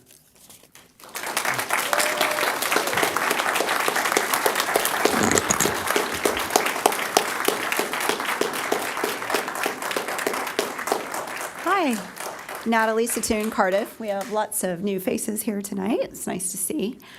Thank you for your hard work on this agenda item and the proposed edits. I have a few comments I'd like for you to be mindful of on some of these. We do have 127 pages of form and template emails that were sent in. This is similar to the nearly 150 templates for the JFS lot. So there seems to be a call to action by a PAC, and I would encourage you to be mindful of following any PAC's narrative and adopt policies related to template-driven emails. We have had in the past our predecessors, including our mayor, now Senator Blake Spear, pivot on items when campaign season rolls around. I'll give you 4 quick examples that come to mind. The affordable housing morphed into high-density development. Demilitarization morphed into a pro-military stance. The last 24 hours, we've had an anti-gun, a normal anti-gun stance, and now she believes in right to carry. And arrests for gathering during COVID have now gone to right to gather. So depending on the narrative, things change. So I would encourage you all to not listen to PAC agenda-driven partisan narratives, and I would encourage you to follow a pro-Encinitan local government style. And please advance and adopt the proposed edits. Thank you.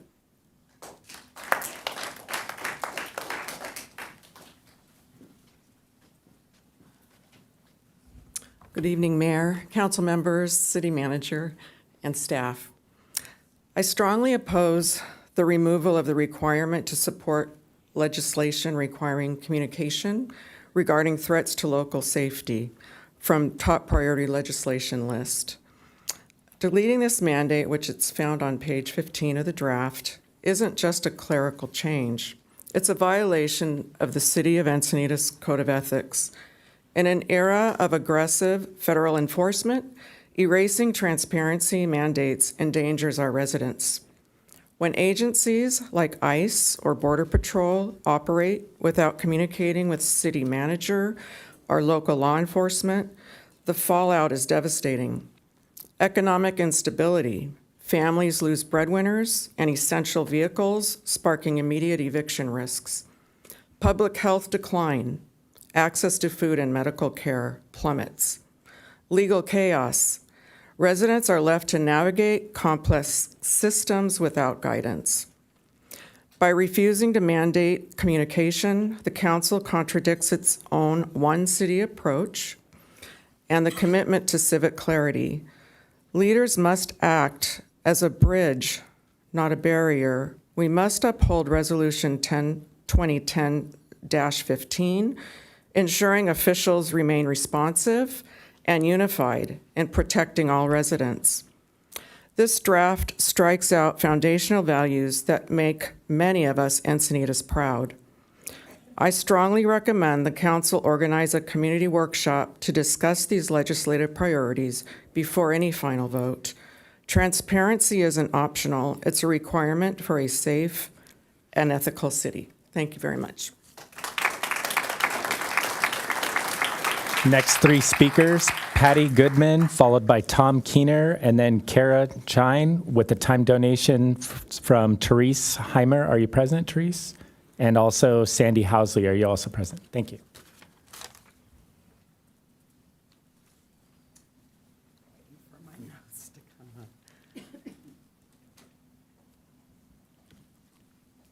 And if the next speaker could step up to the front row, or is that you, Dave?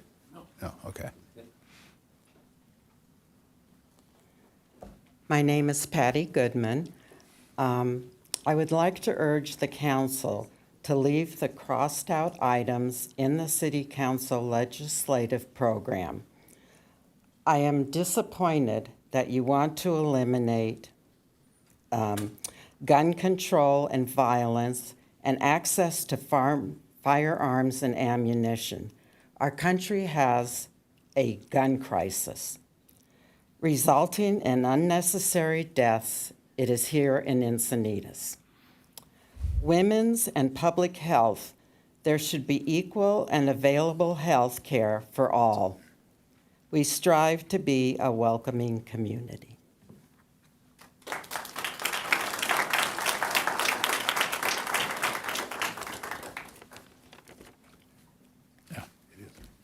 Mayor, council members, I appreciate the opportunity to talk to you tonight.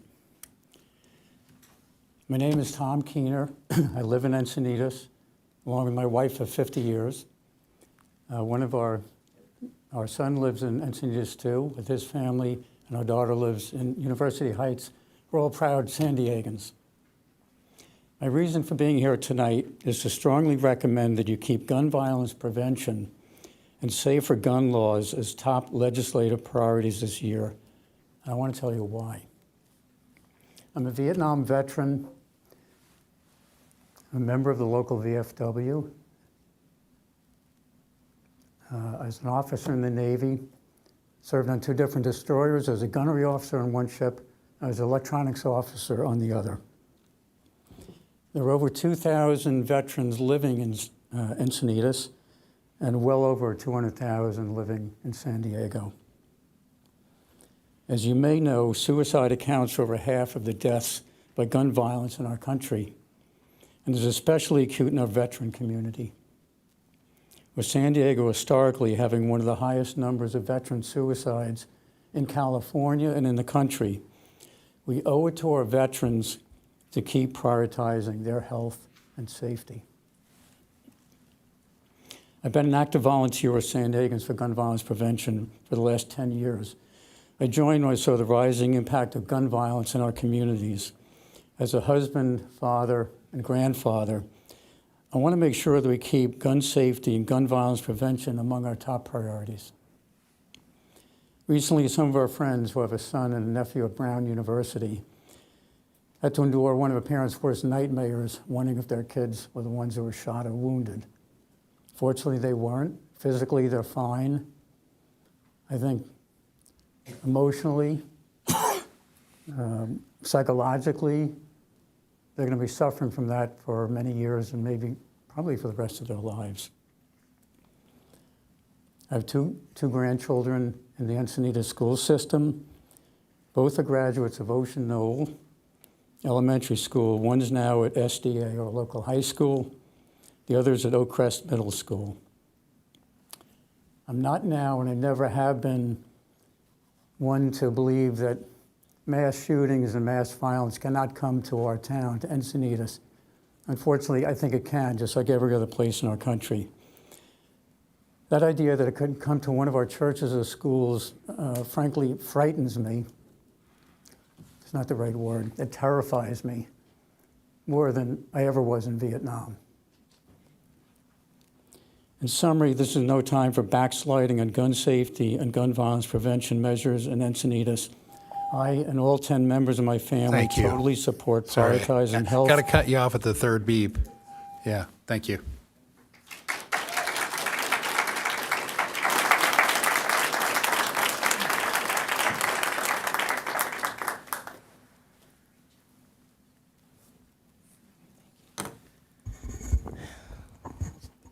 Hi, my name is Kara Chine. I'm a resident of Encinitas, have been for a long time. I was a teacher in Encinitas, and I'm a mother of two 20-somethings that grew up here in Encinitas and Encinitas schools as well. I'm also here representing the same organization that Tom is a part of, San Diegans for Gun Violence Prevention. Our goal is to end gun violence. That's it. We understand that it's something that has to be focused on for it to happen. I used to teach at a school. It was in East County, a school called Santana High School.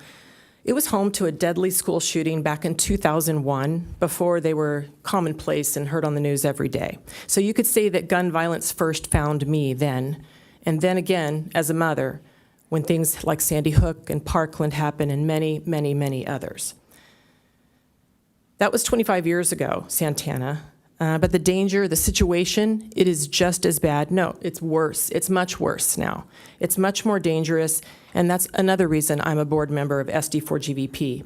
We have supported efforts by the young people of Encinitas and other San Diego communities to use their voice proactively on this issue. So in the 8 years since Parkland, they've done so with great power and impact on local and state laws. See if I can find. We've had the March on Moonlight. All of these events that you see were organized by young people on this issue. Most of them in Encinitas have happened here. These are campaigning. You get the idea. So these are only some of the events they organized. They have done so with great power and impact on local and state laws as well. The reason I show you this is because if anyone believes that Encinitas does not prioritize gun violence prevention as a core part of public safety, they haven't been listening. Encinitans consistently show up. They're at town halls, they're at marches, they're at student rallies.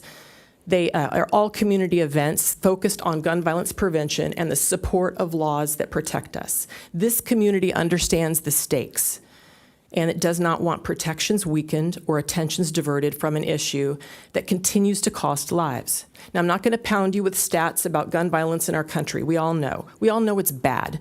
But there are a few relevant statistics that you need to know that pertain to us. Gun violence is often discussed in terms of crime, and while that is a legitimate threat, the most urgent and deadly connection between guns and San Diego County is, like Tom mentioned, suicide. Another deadly connection I'd like you to think about is that suicide and school shootings are intertwined. I now, unfortunately, have studied this deeply, and 75% of school shootings, of the many, many school shootings that have happened with parents' unlocked weapons. So that safe storage and the laws surrounding safe storage are directly related to this issue. And I bring that up because these suicide stats are very important for us to understand in our community. I'm going to skip through this stuff. You don't need to see all of this, but you do need to know these stats.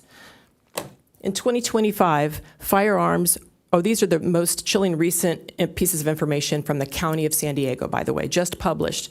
In 2025, firearms were the leading method of suicide death in San Diego, responsible for 134 deaths in 2024. Now, you can look away, you can look down, but these are neighbors, classmates, coworkers, and parents. This happened last year in San Diego County. Even more concerning, youth suicide rates continue to rise. Between 2020 and 2024, 1 in 5 suicide deaths in San Diego were young people. Young people, maybe many of them between the ages of 20 and 24 as well, and living here in the North Coastal region. Last year alone, San Diego saw a 3% increase in its suicide rate. Suicide, we have to really focus on this. Suicide is now a leading cause of death in San Diego County. Above everything else, it's a leading cause of death, and it's preventable. We know from decades of research that access to firearms matters. Firearms are uniquely lethal, and moments of crisis are often brief.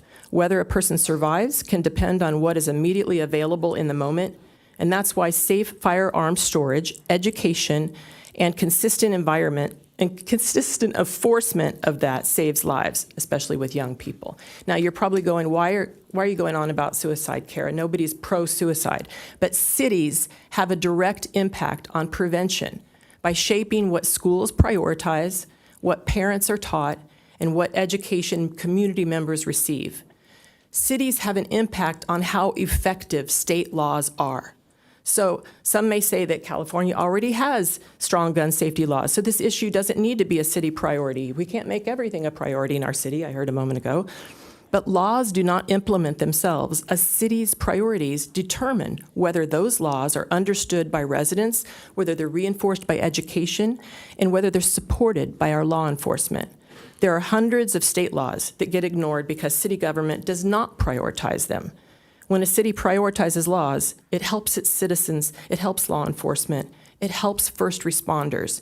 All have to be on the same page, and leadership sets the example. Okay. We've seen what strong local leadership can do when ghost guns were flooding our communities, putting firearms into the hands of people who could not pass background checks, including underage individuals. Local police needed city support to respond. They needed cooperation, education, clear prioritization. City councils played a critical role then, just as they do now. They really came through.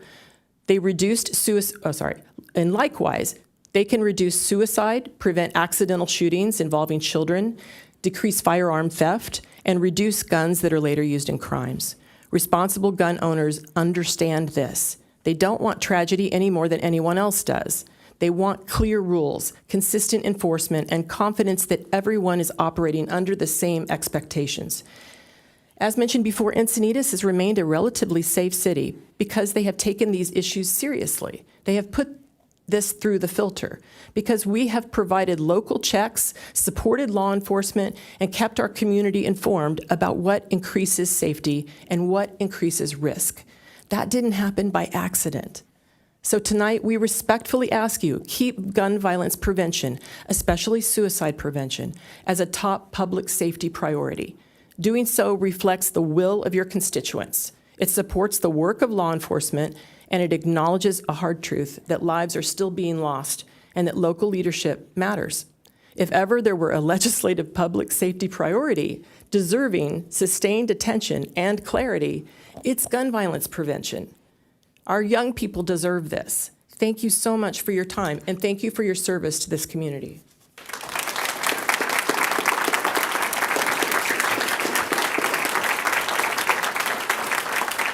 Next three speakers, James LaBella, followed by Caroline Zadansky and Julie Thunder.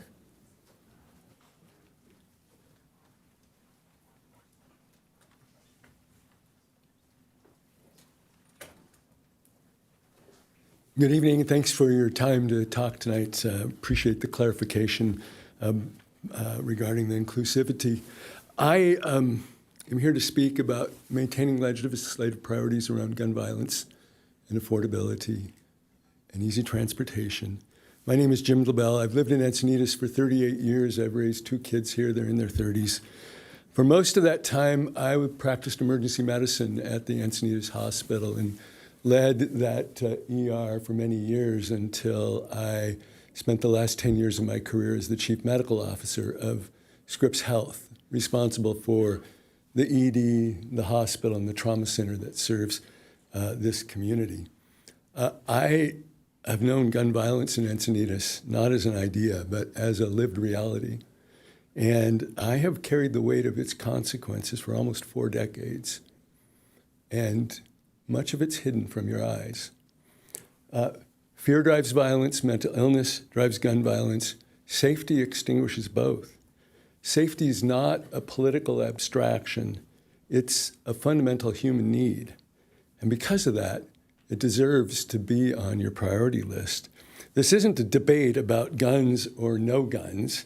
It's really about a debate about the conditions that make people feel safe. When people believe their community won't protect them from their fear becomes understandable.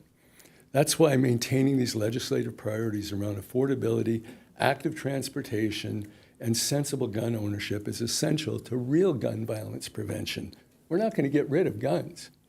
As a city council, you're not just managers of policy. You're stewards of the social fabric that allows people in our community to feel safe without turning against one another and not supporting each other in times of need. I can't tell you how many suicide I've seen that I can play back where a little bit of support would have changed everything. Gun violence is not about regulation alone. It's about building a community where people feel secure enough to trust, to belong, and to care for each other across differences of sex, gender, and everything else. Encinitas is at its best when it chooses safety through connection rather than fear. Thank you for listening.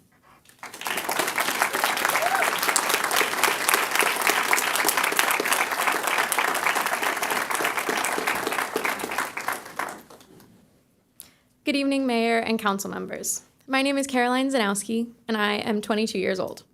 I grew up here, and I went to local schools.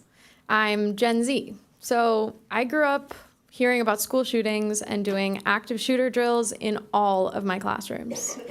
After high school, I was lucky enough to go to Stanford University, where I studied public policy.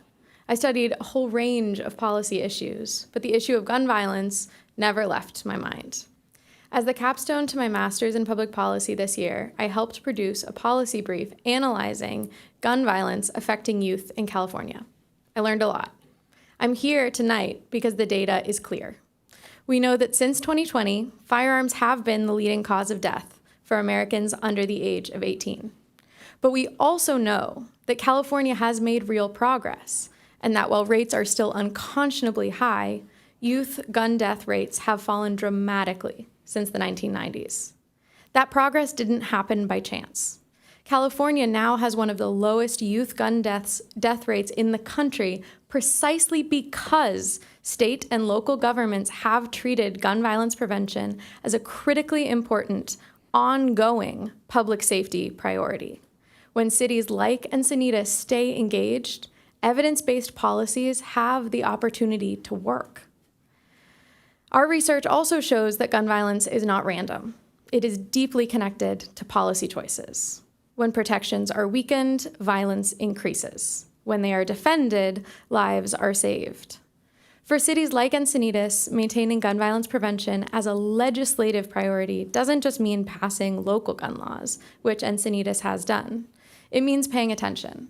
It means supporting state policies that reduce risk and opposing those that would roll back protections.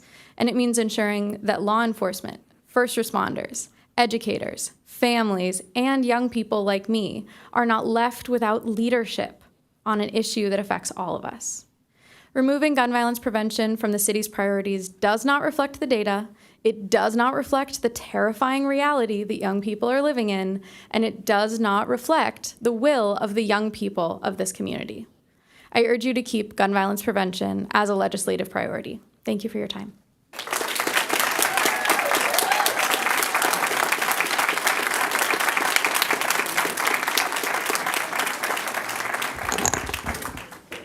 Hi, Julie Thunder again. I'll keep it short. I like what you've done. I think you're streamlining things. You're focused on Encinitas issues and what Encinitas can do to make the world better for coastal cities. And I just hope you'll stay on course. Stay out of the national politics. The gun legislation is being heard throughout our federal courts. The state of California does more than most states to try to prevent gun violence. And I think your job and what you guys were elected to do was to focus on the city, the overbuilding happening here, and to keep our streets safe, which the sheriff is doing a great job of. Thank you. Next three speakers, Van Parker, followed by Stephen Baker with a time donation from Jane Hendricks. Jane, are you present? Thank you. And then Susan Sherrod.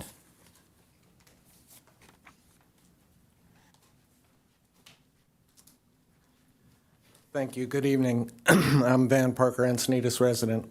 Have a bit of a frog in my throat, I think. I routinely look through the agenda to see if there's something that interests me, something that I want to bring up to others. And when I saw this item on the agenda, as I was reading through it, I thought, well, it's perfectly appropriate for you to update the legislative priorities.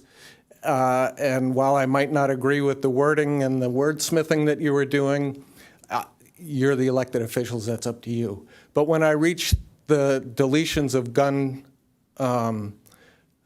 legislation, it really gave me pause, and I decided right then and there I would come and speak this evening.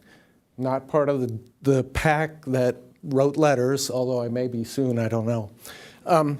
I have two sons that went through school here. One of them's now a teacher at SDA. And I just really struggle with why gun safety is a political issue. It's a safety issue as far as I'm concerned, and I think it's one we should treat as such. And I would certainly hope that you could support keeping some language. I can understand in the state of California, the first line of opposing regulation that reduces regulations is sort of irrelevant, but the second one of supporting things that do restrict guns is important to us. Thank you.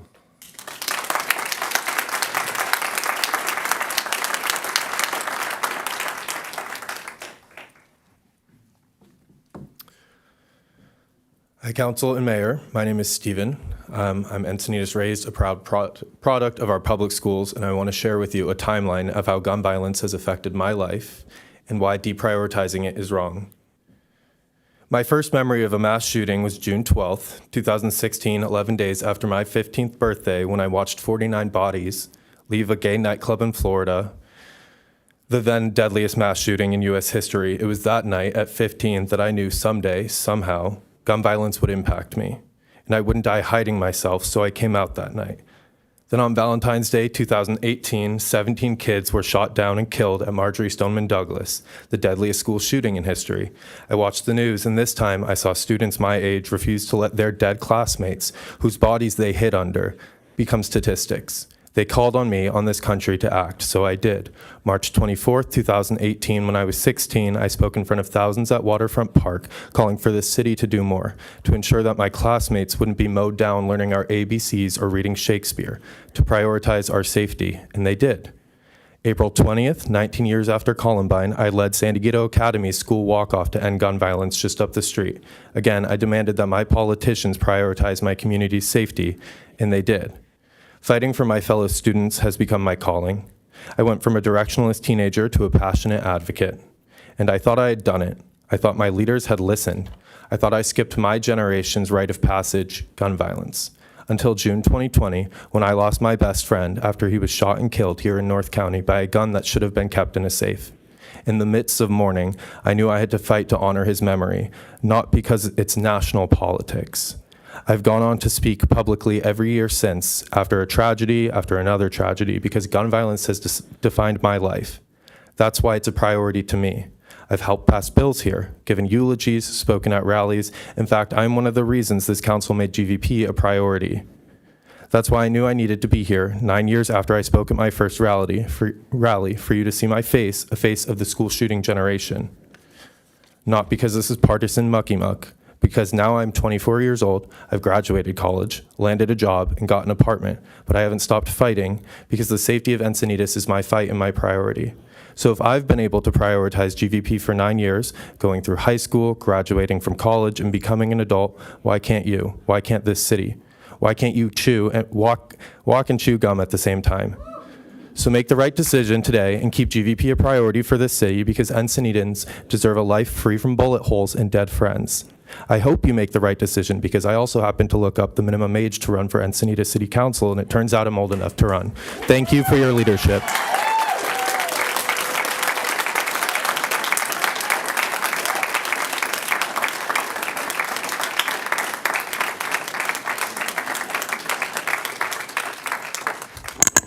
Hello, and thank you for your hard work on the report that you created. The two of you did a great job overall. However, there are some omissions. The gun violence portion has been eloquently stated by others, but I agree with them.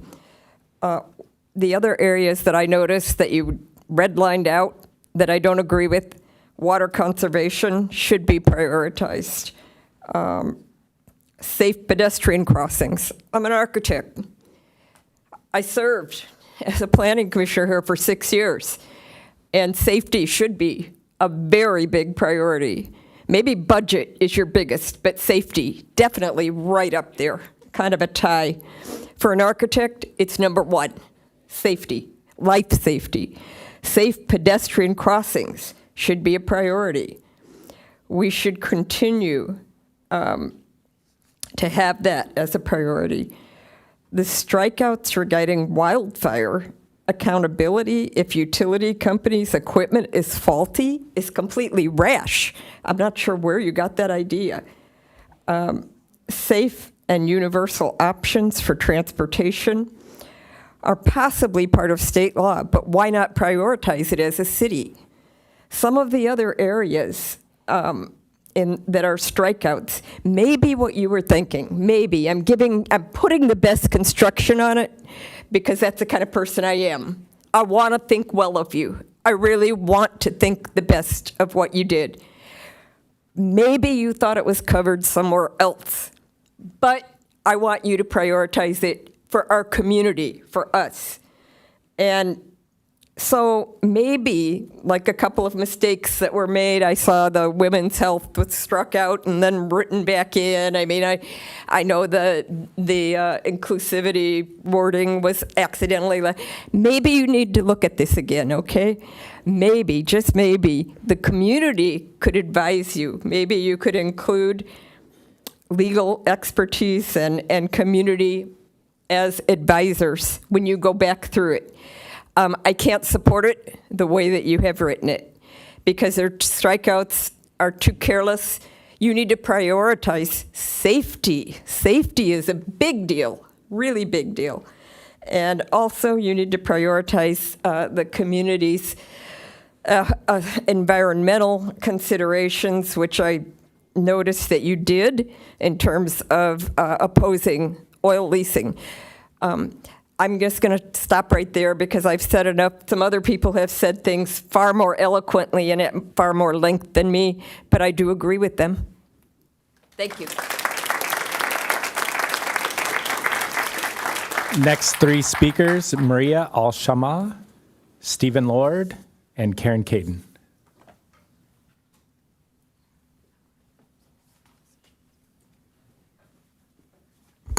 Good evening, Mayor and City Council and staff. First, I don't know what district this young man lives in, but I will be voting for him, no doubt. Very impressive. I also read through all of this, and also the gun violence. There was a lot of it that I felt like, whoa, what? Careless was a good word used, but the gun violence, lack of prevention, taking some of that wording out. So it just doesn't make sense to me. Safety should absolutely be a priority. We know it's the leading cause of death for young people. I'm a school social worker. I have to worry about not only my kiddos who are potentially suicidal at times and wonder whether or not they have weapons at home, whether kids have weapons at home and are going to bring them to school. It's something we always think about as educators now. I have interns coming in, and one of the first things I need to train them, they're MSW interns, is what to do if there's a shooter on campus, and then I'm always apologizing. I'm sorry we even have to talk about this. So really in Encinitas, this should be something that we're not even discussing. I hope you will take it back to the drawing board, consider bringing in public comment, or if you're going to simplify it like to one page, which some people are suggesting, then just have the headings. Public safety is our priority without all the specifics, and then we fill it in later. But please, at the very least, keep gun prevention in there. Thank you.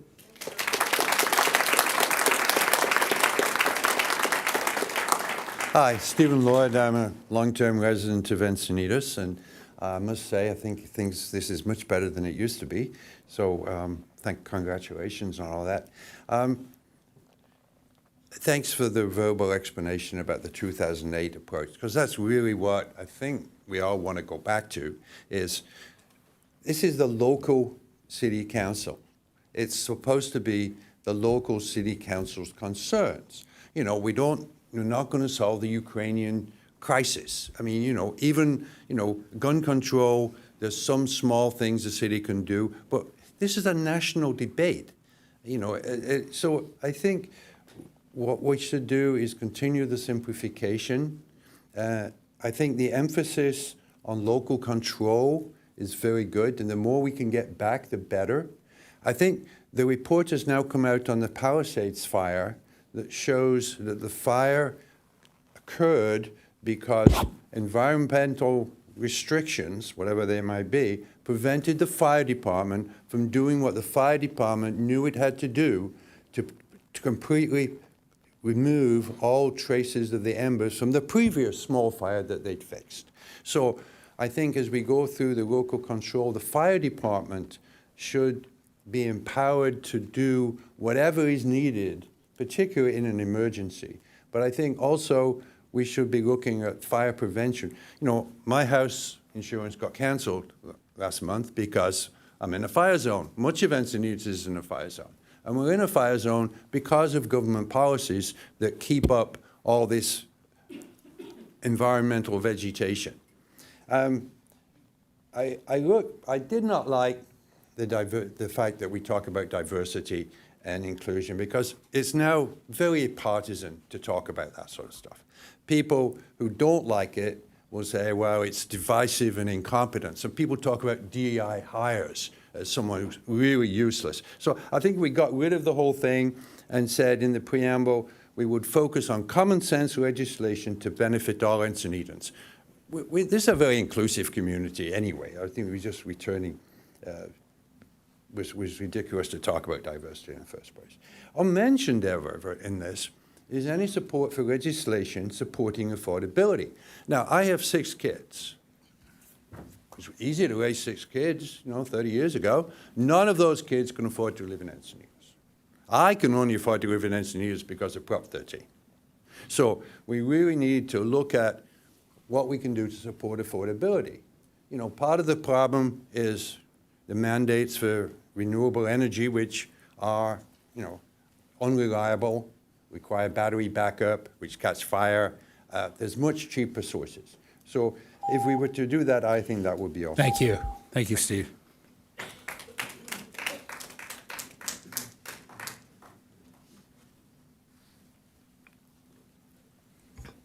Good evening. My name is Karen Caden. I live in District 1, and I've been here for 45 years, raised 3 kids, and I want to remind the audience that the city council sitting here did not write all this. You have staff and direction from other administration here in this town, in this city hall, so we all have to respect these 5 council members sitting here. There's thousands of pages they have to read, and they're trying to do the best they can, and we're also here to help them to get clarity and maybe fix some things that we would like them to fix. So I want to thank you, council, mayor, and deputy mayor. Many Encinitas taxpayers voted for a council to support local control, protect our quality of life, having wise goals and policies that align in our unique, beautiful beach town. We agree with our council promoting city's vision of some of the updates and maybe some corrections. Although I would like to possibly help understand and get better clarity on gun safety. I think that's all that we can, we all know about this, and I think maybe there might be a discussion and maybe also protect people's feelings. And I've gained a lot of knowledge through a couple of people who spoke tonight, and I really enjoyed it. I love getting educated, so let's make the right choices of safety for all of us, no matter guns or people that want to hurt you in other ways. Also, under page 15, support parks and national open spaces. I don't know if this is part of this regulation, but it's more like a support of identifying scenic view corridors in our town. We got some really gorgeous views, and vista view sheds. And I don't know if this is part of it, but I'm just going to throw this out to protect dark skies too. And I want to thank you guys for all your work and all the readings. Thank you. Final 2 speakers, Adriana Santo Tomas and Ariel Golden.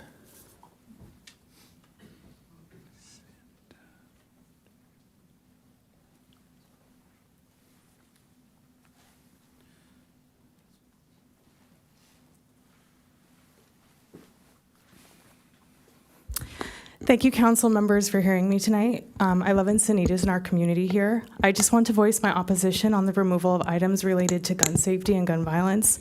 I'm curious why this was removed in the first place. I have a daughter that attends Capri, where if a teacher blows a whistle, the children are supposed to take the knee as part of active shooter preparedness. This started a few months ago due to a threat at the school. Let's also not forget the actual gun violence that takes place every day in this country. In light of all this, I find the removal of this language deeply disturbing. I want to express my opposition to the absence of any language related to ICE and protecting our community from their use of violence. Citizen or not, no human deserves to suffer at the hands of violence, which means the hands of ICE. And thank you for your words tonight on reinstating the language in the beginning of the report on the city's goals of inclusivity. I think we should also prioritize affordable housing, tenant protection, pedestrian and bicycle safety, protection of our environment, and support of the unhoused. Thank you.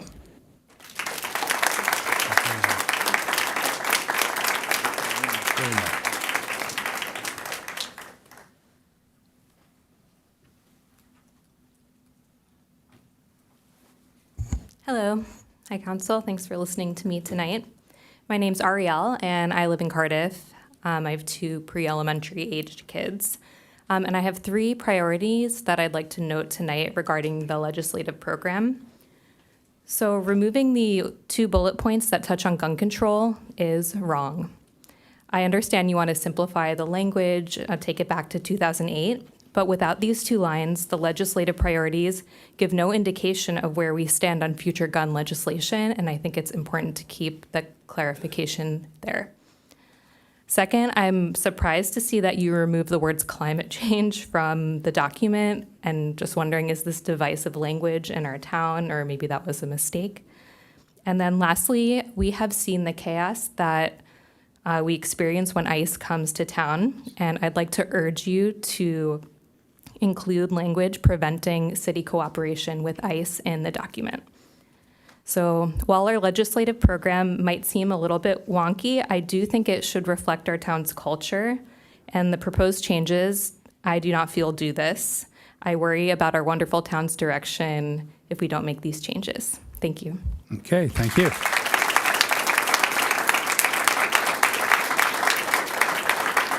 That does conclude public speakers on this item. I will note that we did have 19 speakers register opposition, but wish not to speak on this item, and your name will be noted in the public record. Okay, and it is 8:17. Let's take a break until 8:30. So if we can be back here on time at 8:30.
1 minute warning.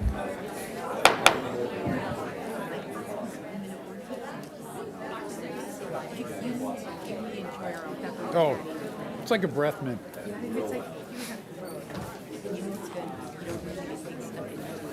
And they're white on the inside.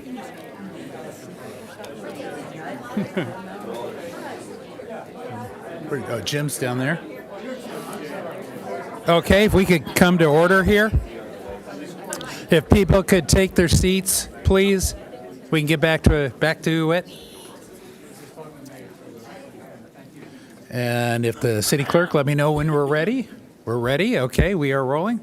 And so we're going to come back from break here, and we will start council deliberation. So if you can end your conversations, please, so we're not interrupting the discussion up here.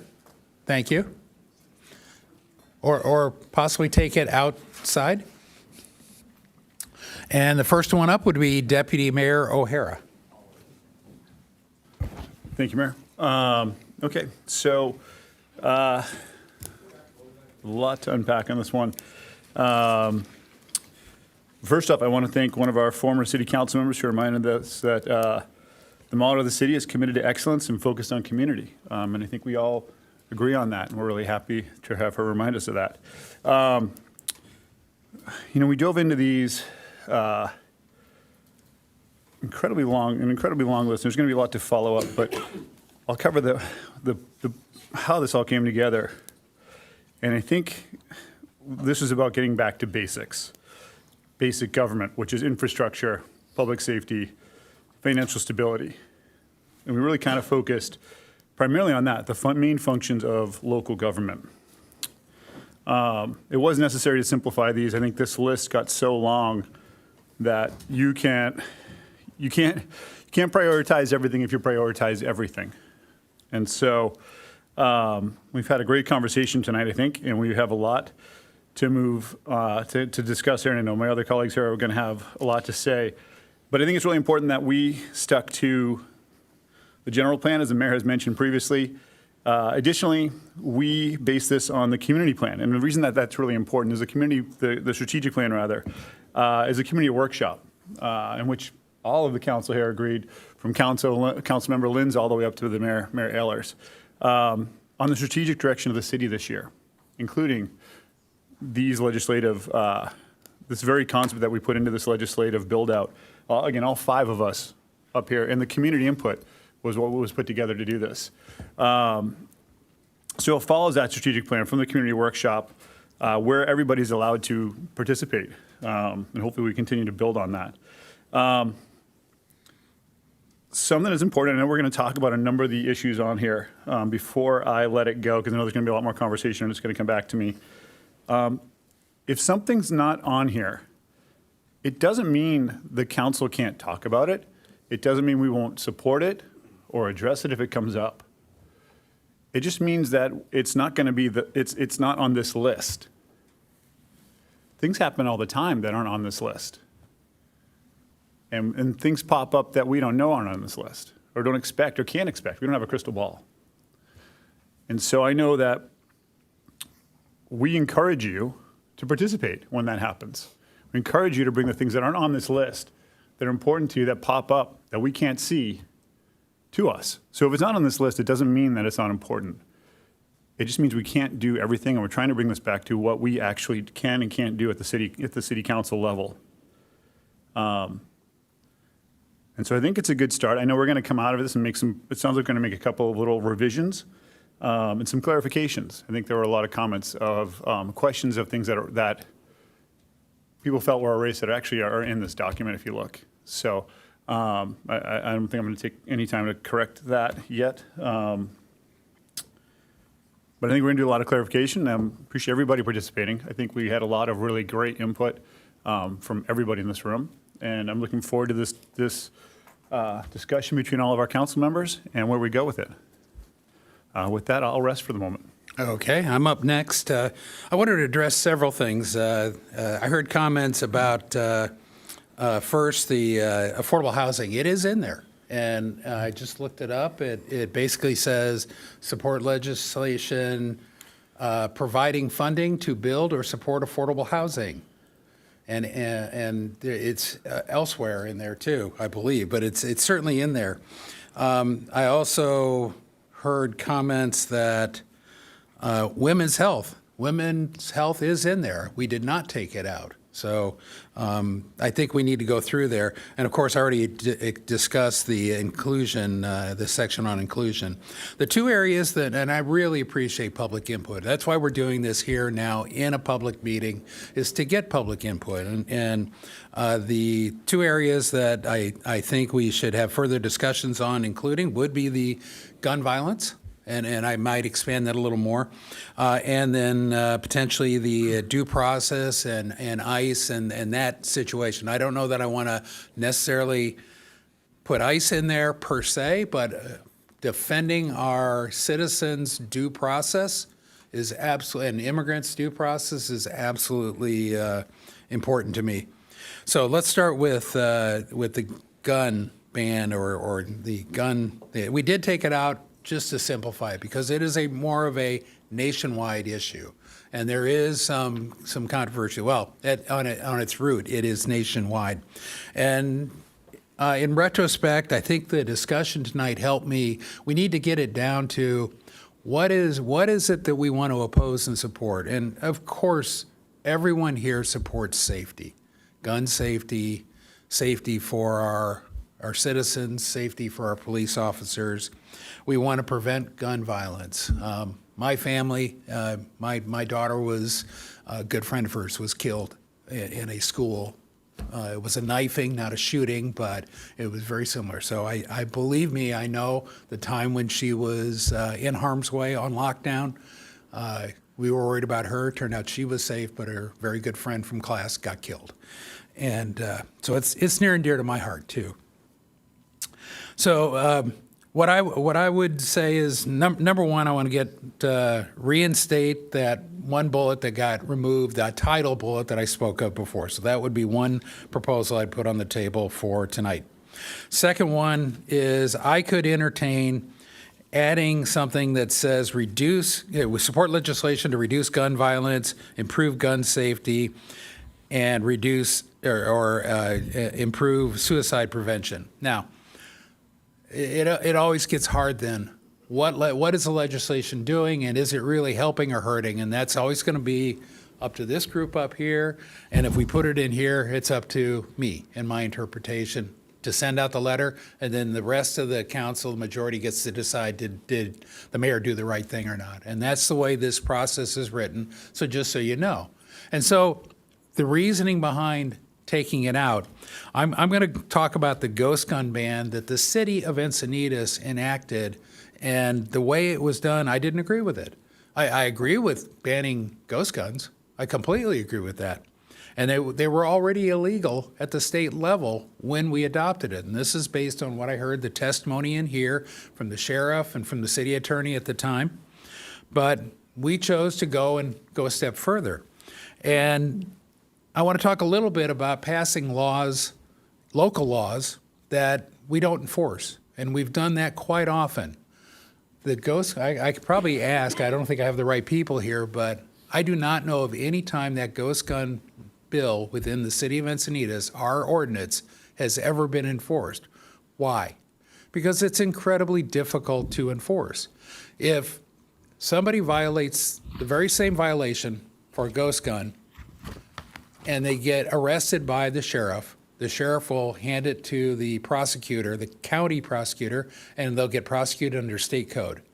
The municipal code will have to go to the city attorney, and our city attorney will have to play the role of city prosecutor.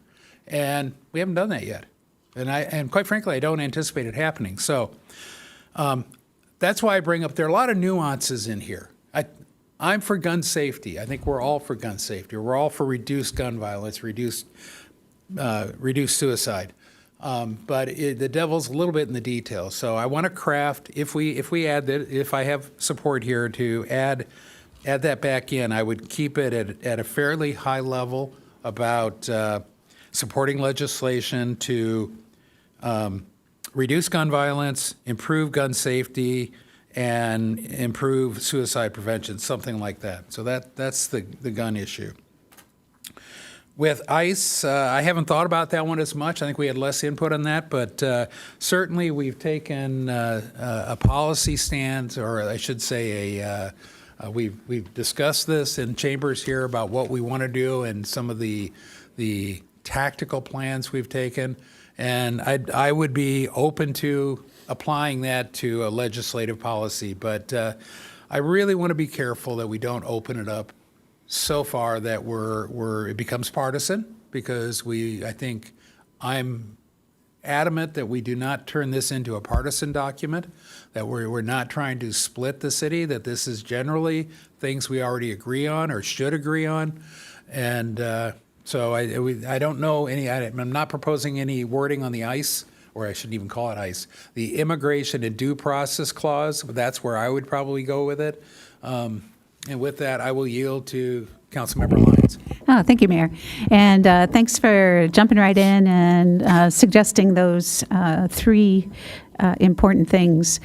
One of the things I want to start with is just to say that these guidelines that we're putting together, I think it's important that they have some substance to them, that they are guidance for our lobbyists.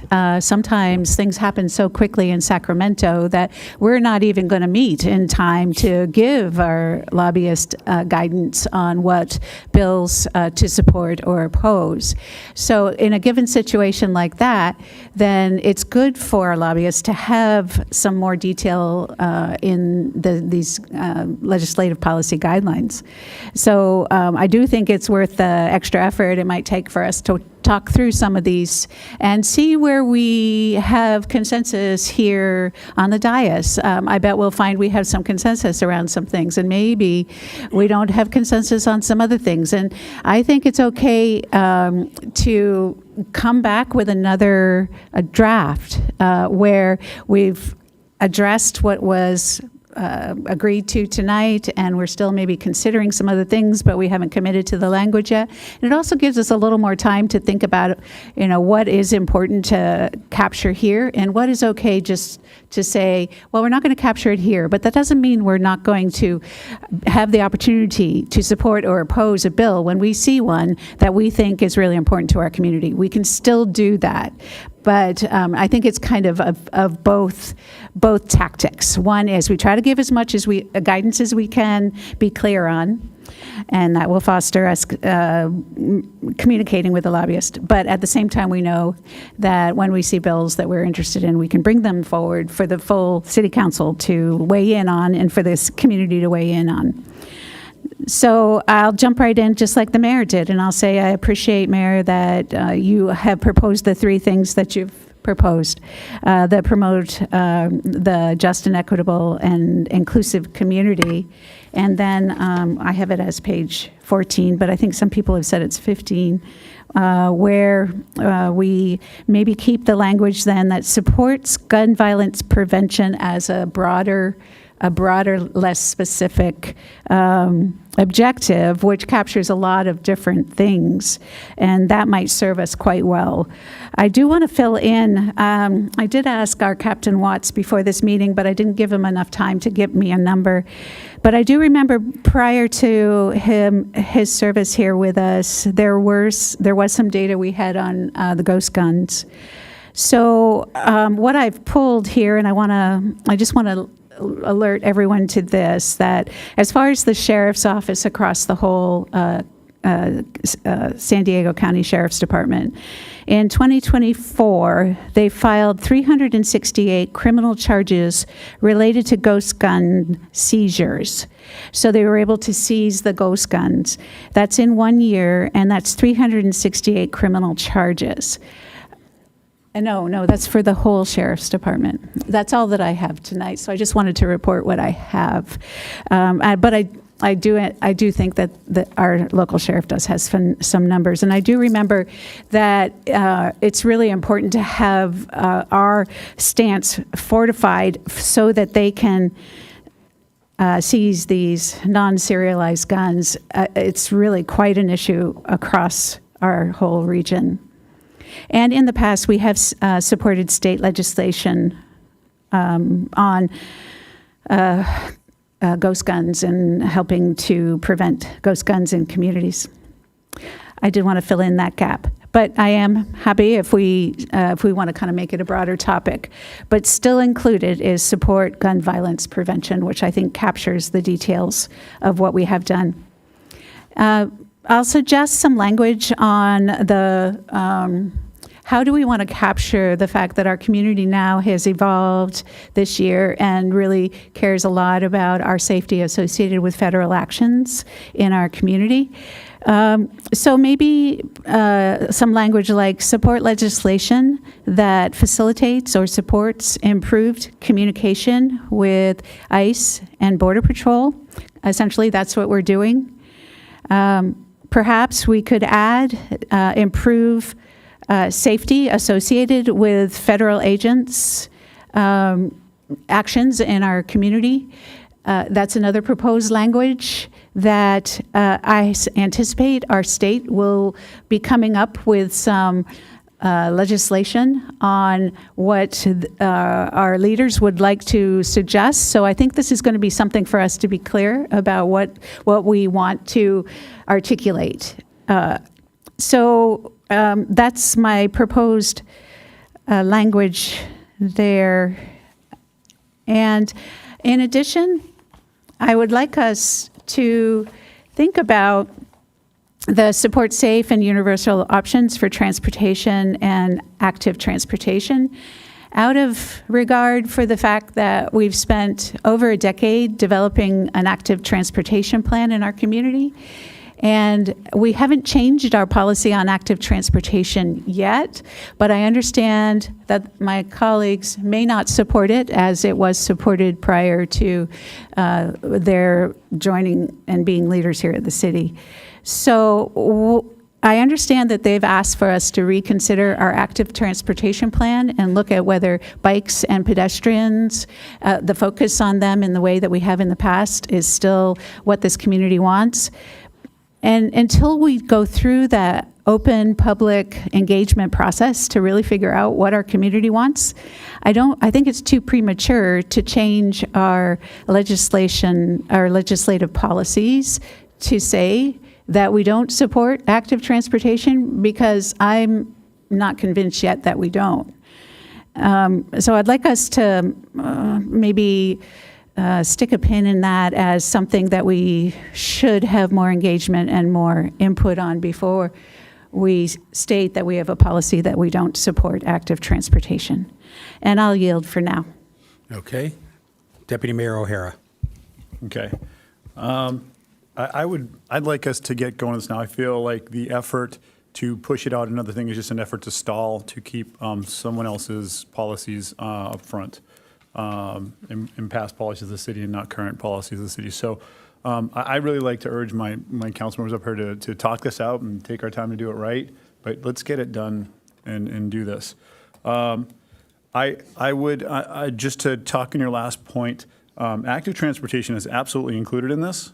Under support legislation that makes our roadways safer for drivers, pedestrians, micromobility, and cyclists.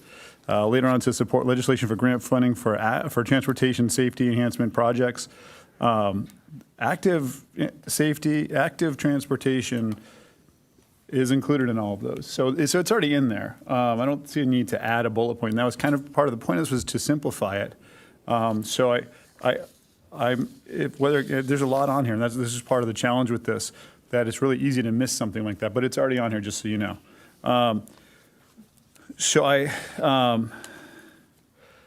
I think it might make sense for us to discuss the conversation of kicking around insurance and things that affect insurance, which is something that affects a lot of our residents here in the town. It is actually not on here because it wasn't previously looked at, but I think that is something we should discuss in this conversation as to supporting measures that will help. I'm not even putting language out there, but supporting measures that will help us make sure that our residents can obtain insurance in any way they possibly can, because we have an awful lot of people who've come up here that say they're losing their insurance. Gun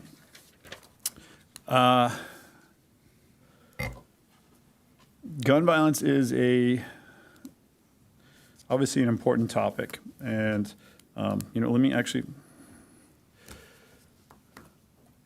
I took a tally while everyone was speaking, and everybody, with the exception of one person, mentioned youth gun violence. And so, of the people who are here, I feel like the discussion is really to support measures that prevent gun violence with our youth and public or mental health with our youth. From what I read, it was a lot of suicide was the discussion, gun violence at our schools, kids committing suicide with guns. And so I think gun violence is a massively broad term, and it's manipulated by so many politicians at the state level and at the national level, and it's a state and national controversy. And I think our goal with this was to keep it local and stay out of those controversies. It does sound like locally we have a concern of our young people who are concerned with the threat of gun violence and the mental health issue that accompanies that. And to me, that seems like where we should kind of bring this to, and we can make it a very safe and friendly amendment to button it up. And I'd love to hear the rest, before I suggest any language, I'd love to hear the rest of the council's input on that. Councilor Lins, I did like your idea of focusing on federal communication. I'm very, I don't want to get into national politics. We want to keep it local, and most importantly, in transparency, we want to be honest with people and not performative with our legislature. We want to make sure what we're doing is something that actually even the state has the ability to do. And a lot of the stuff that the state puts forward, sadly, it's not worth more than a tissue. And so it becomes very performative. And I don't want to do that to our residents. I want to be honest and do everything we can. I know right now we are doing everything within our purvey to do this. We're reporting weekly, or we're reporting at every meeting, or is it monthly? I'm sorry, the city manager could confirm. We're reporting monthly or weekly at this point? We sort of report as things occur. So if anything occurs with that, I will absolutely give an update. The other part is, we have that on our website. We have the information that's updated anytime any type of incident occurs. It's completely updated as soon as that happens. So we're really actively making that decision to address it, but we've got to be simple and honest, in my opinion, up here, and from making promises that nobody can follow through on. It doesn't seem like good legislature to me. It seems like we need to focus on what we can do and not what we can't. And I do think your idea of looking at communications and supporting that, I would be in favor of adding that to it. But not, what's that? I didn't get your wording. If you want to revisit that, we can do that. But that's where I stand with those issues. So I would add insurance to it. I'd adjust that. I'd welcome a conversation about what I put forward for the gun violence, so we can come up with some language and your thoughts on it. And I think that, again, coming back to federal communication would be something I would be willing to support, and that would be something I think the state could actually take action on. I'll rest for the moment. Okay, I'm going to hop in with a couple of clarifying comments, and then I'm going to yield to Councilmember Schaefer and San Antonio so they can get their first bite at the apple. But one thing is, we do annually review this. It's in the code. And so this will be back every year. It was supposed to be back every year. Quite frankly, when I got on council, it hadn't been reviewed for over a year, and I kept having to ask and ask and ask. And it took, I think it was 18 months, 19 months before we actually reviewed it. And then we made some significant changes, restoring some of the stuff that had been taken out in 2019. And we found that it was a unanimous vote to add it back in. And that was about local control in particular. The second thing is the active transportation. I was going to add, if we just change some wording, and again, I'm trying to get away from divisive wording, but if you read I think it's the last section, support safe and universal options for transportation, support legislation that makes our roadways safe for drivers, pedestrians, micromobility, and cyclists, support legislation for enhanced safety regulations and education of e-bike riders, support legislation for grant funding of transportation safety enhancement projects, and support legislation that supports availability of public transportation, ensuring transportation access for all. Now, we didn't use the word active transportation because many people have different nuances to it, and I thought it was best to take it out and just get down brass tacks, and this is what we as policyholders, and I think, I dare say the previous council would have supported it. I'm going to go one step further. We had, when I first got elected, and this is not with this majority, this is with the old majority, we had a statement in our annual work plan and our strategic goals, as we called them at the time, to support mode shift. So I asked the question, I was the new guy, I said, hey, what's mode shift mean to you? Does that mean forcing people out of their cars? I got an absolutely no. No, that does not mean forcing people out of their cars. Now, I'd actually heard discussion prior to that it did include forcing people out of their cars and getting them onto buses. But at that day, in an election year, surprise, surprise, I got them to switch to mode options. And so the strategic plan back then with the old council switched to mode options. And where I'm going tonight, and where I went with this, and with the Deputy Mayor O'Hara, is to get back to what I think the majority, the almost universally will agree with. We do need to support alternatives for transportation, but we are not forcing people. We're not trying to edict that you will be riding buses from now on. You will only be riding bikes, because people are all different. Some of us need cars to take kids to school. Some of us need cars because we can't ride a bike that far. We need all options, and we're not going to edict it to them. Now, so those are the two clarifications I want to make. I will yield now, and we'll go to Councilmember Schaefer. Thank you, Bruce. Starting off, I think the idea about insurance is a great topic to talk to our legislators at Jonathan about. 2 years ago, I believe, is when the insurance industry was unable to self-insure or secondary insure, and it caused a large exodus of insurance in our state. And then again, last year, right at this time, we're dealing with a massive fire in the Palisades, and now many of those people cannot get the insurance they need. This town specifically has people losing fire insurance, as Steve said earlier, all in the new fire maps that have come out. So I think it's been said, but this is really for Jonathan, who last year had to deal with 2,500 pieces of legislation. He has to be able to focus on our priorities and what we're going after as they come up, because again, if everything's a priority, nothing's a priority. And for us to synthesize what we want Jonathan to go after, if we don't have time to talk about 677 or 908 or some of these things that come up, he has a running and working document to help organize his thoughts if he doesn't have time to communicate with us prior to having to go into Sacramento and make these decisions or show his support or lack thereof on certain items. So I think insurance is a great conversation. I'd say with ICE, it's currently an isolated thing, no pun intended. We have taken action on that, and we are doing those things specifically. I don't think there's anything in the legislation that we need to change. If you look at, again, under the support safe and universal options for transportation, we crossed out a line that said support legislation that would encourage, community safety and provide funding for Homeland Security measures. Homeland Security is the agency that oversees ICE. So I don't, if you're not reading this, if you don't get it fully, I get why you might be misunderstood by some of these things, because again, if you're not in it every day, you kind of miss some of the things. We are taking these measures. We are doing these things. I just hope that people are seeing that these are the things that we're trying to get Jonathan focused on, so we can actually be more prudent and more effective, right? The the squeaky wheel gets the grease, but the noisy bug gets smashed. It's the same saying in the opposite term.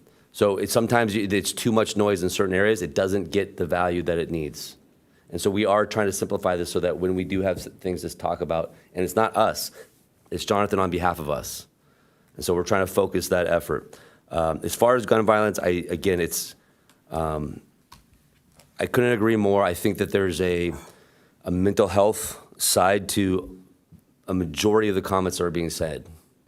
And I am a veteran. I just lost 2 friends last year, 2 guys I flew with for all the way through my entire career for 15 years. It breaks my heart. It's sad. I know these 2 individuals. These 2 specifically, they probably would have found a way if it wasn't with guns. But I do think that guns access and sometimes the ability for the inflammatory moment of a psychotic break, an emotional break, could provide for those moments. I will say that some of that as well, if somebody is determined, they're going to find a way. It's part of the reason that we have gates up or fences up along the railroad track. A majority of the people that are hit by railroad are done on purpose. It's not by accident typically. I don't know the statistics. I don't have them in front of me, but it's not the reason that it's not because they were crossing and didn't hear the train. So I just want to remind you that, yes, as I do think that we could add something back in on the gun violence, mental health side of this. And if Jonathan sees something come across, please jump on it. I'd be willing to put that or add that back in. Outside of that, I do appreciate the effort that both of you went through to simplify and get back to our ethos as a city, not a state, not a county, not a state, not a nation. This is one little portion, and there's a lot that we do from safety security first. I think we put our money where our mouth is. We talked about last week. We just funded the fire department for two new stations and a massive contract for our firefighters. We just got 2 new police officers for traffic safety. Right? This year, we're focusing back on infrastructure that has been delayed. Streetscape in North Leucadia could have paid for all of drainage in Leucadia. Everything that Jeff came in to talk about, that could have been paid for with one project that's being done right now, and it's horrible right now. Because we wanted beautification in a town that is absolutely already gorgeous and needs very little addition for anything to make it more beautiful. So we're trying to simplify it and bring it back to what it is our city needs before we go to wants. And that's what this legislative priority is. So if something comes up specifically, we can act on it on an individual case-by-case basis, and that's what we're here to do. And we have done that. We've shown that. So I just hope that as people walk away tonight with whatever we decide here, that you see that we are doing these things and we're putting our best foot forward to make Encinitas, 61,000 people as a single body, better. Yes, there's individuals. Yes, there's breaks. Yes, there's mental health, things that happen here and there. But that our job is to focus on the 61,000 people that call this place home. And that's our priority. So that's where I sit right now, and that's where I'm going with it. So Okay, Councilmember San Antonio. Well, I heard your voices. I took my notes. I listened to everybody, and I believe that this gun violence is an issue. I do believe 100% it's also a mental health issue. I think that kind of goes hand in hand quite a bit with the suicide / like school shootings, like a lot of the stuff that goes on. So I am in favor of putting some of this wording back in, however we decide to put that back in here. It clearly is a national issue, and it happens nationwide. I would never say it would never happen here, because that's probably what other people said in wherever it happened. It would never happen here. It's our small town. So I don't want to say that, because it could easily happen. I see that it is important. It's important to the people here. I have to tell you, full disclosure, I'm a two-way supporter. I believe in it. But at the same time, I see that there's prevention measures that can be put in place. And I see that some of them, there are things that are already in place. There are things that can be put in place. There are things that can make things safer. So I believe in that. Thank you, Councilmember Lyons. for that communication part. That makes a lot of sense to me as well. I'm happy to. I believe that we're already doing a lot of this stuff with our city manager and our FOIAs and all that communication that we try to put on our site, that we try to keep the community informed about what's going on. If there's a way we can enhance that, great. But I believe that we're doing as much as we can to the line that we've towed so we don't cross over to that federal funding. But again, just like what Luke said, I mean, that's a lot of stuff to talk about. I mean, I can't even imagine what Jonathan's conversations must be like, whether it's with his cohorts or whether it's with politicians. Something comes up and he's got to drop on a dime. Oh, I have something for that, or I need to talk to you about something. So I understand the simplification of this, and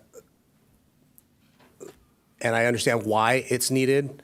Kudos to you two. It was these two that went through this thing. Nobody's going to be perfect at everything, and there's going to be things that are missed. There's going to be things that could be made better. And I think that when we do this in this public forum, and you guys can hear where we're all coming from, I think it becomes better. The document becomes better. We become better. We all see. I've heard you right, and I think you've heard me. You've heard everybody up here, and I think for me that's important. Is that we feel heard. We feel that we're listening to you guys, and I am listening, and hopefully you guys are listening too. I believe everybody up here has a very, very, very, very strong points to point out why some of this was taken out, why it's still there. I didn't even think about the insurance thing. That's incredible because clearly that has been come up throughout all last year, especially once that fire severity map came out. That came out and immediately it was all over the place. So I'll yield there for now. Councilmember Lyons. Okay, I'll go in for a second round. Try to keep energy up. I think it's a bit of a red herring to say that active transportation is in here because it's actively taken out.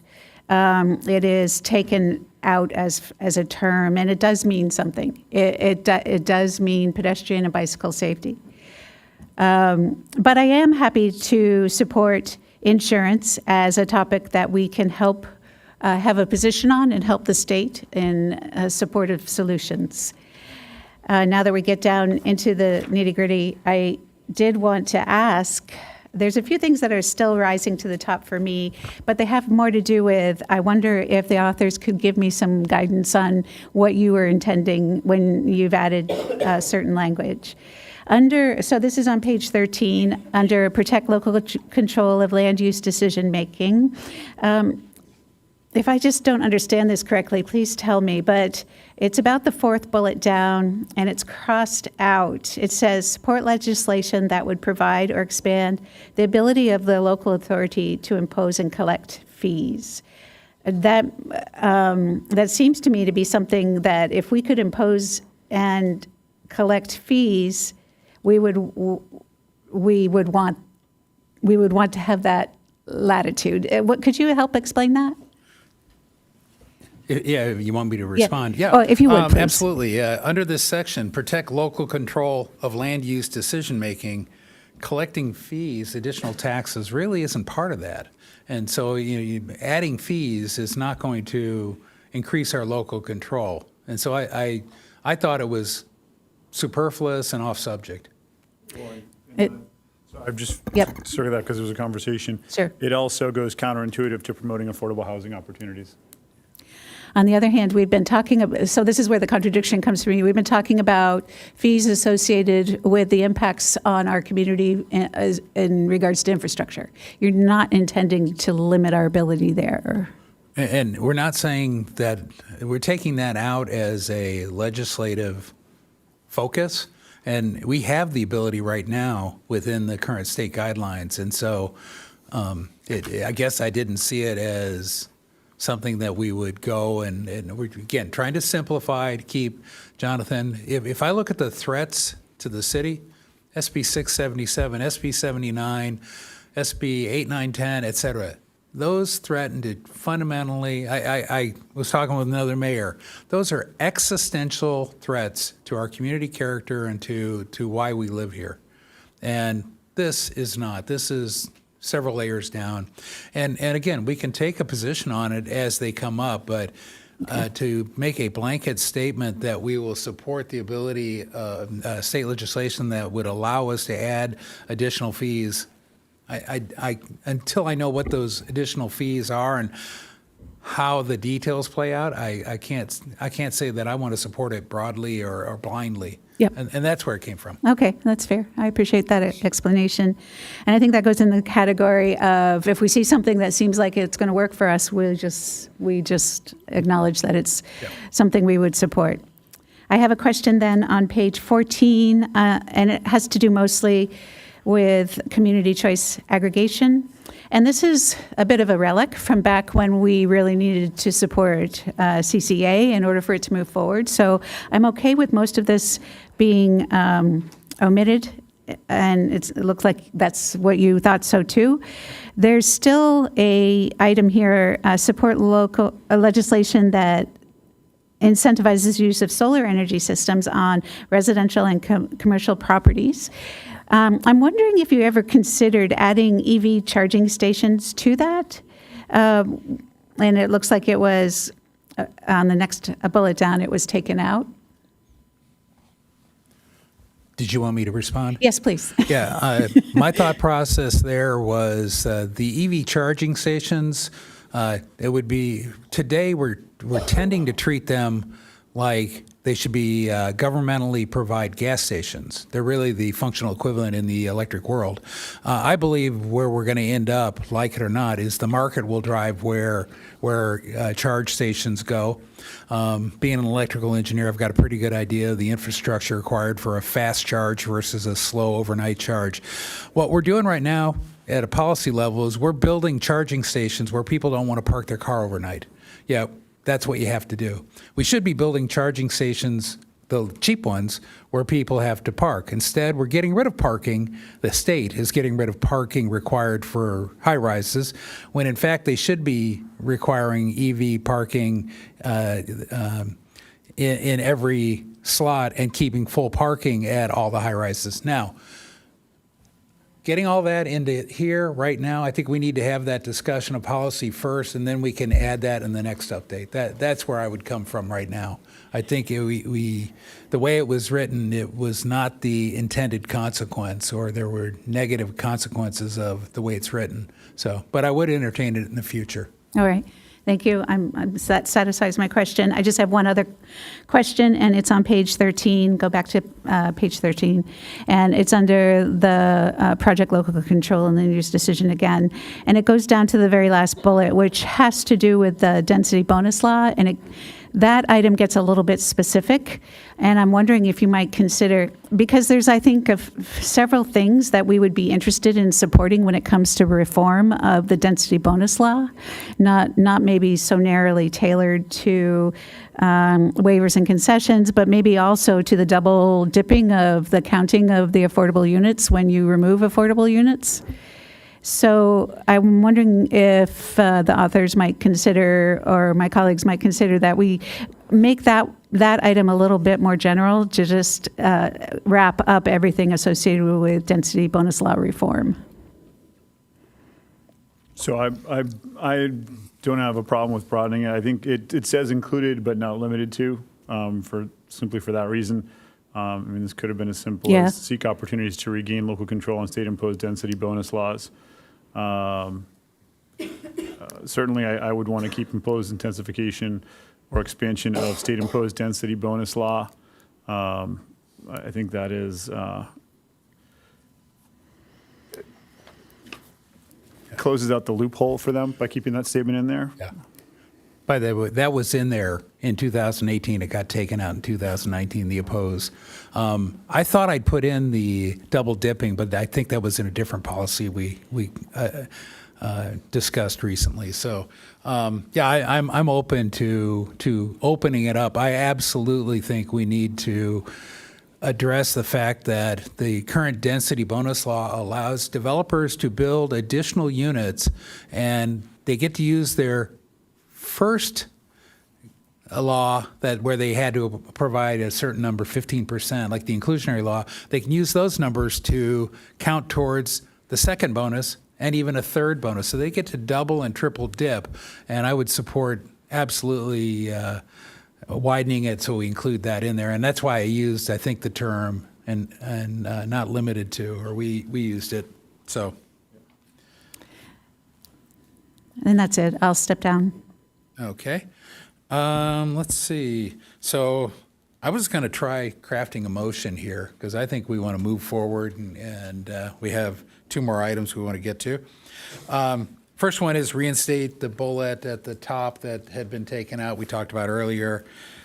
Second thing is there are a couple places where there are parenthetical with the 3 asterisks, and those are comments that weren't intended to be in the, they were just editor comments. So in the 2 places where they appear, I would strike them so we have a nice clean copy.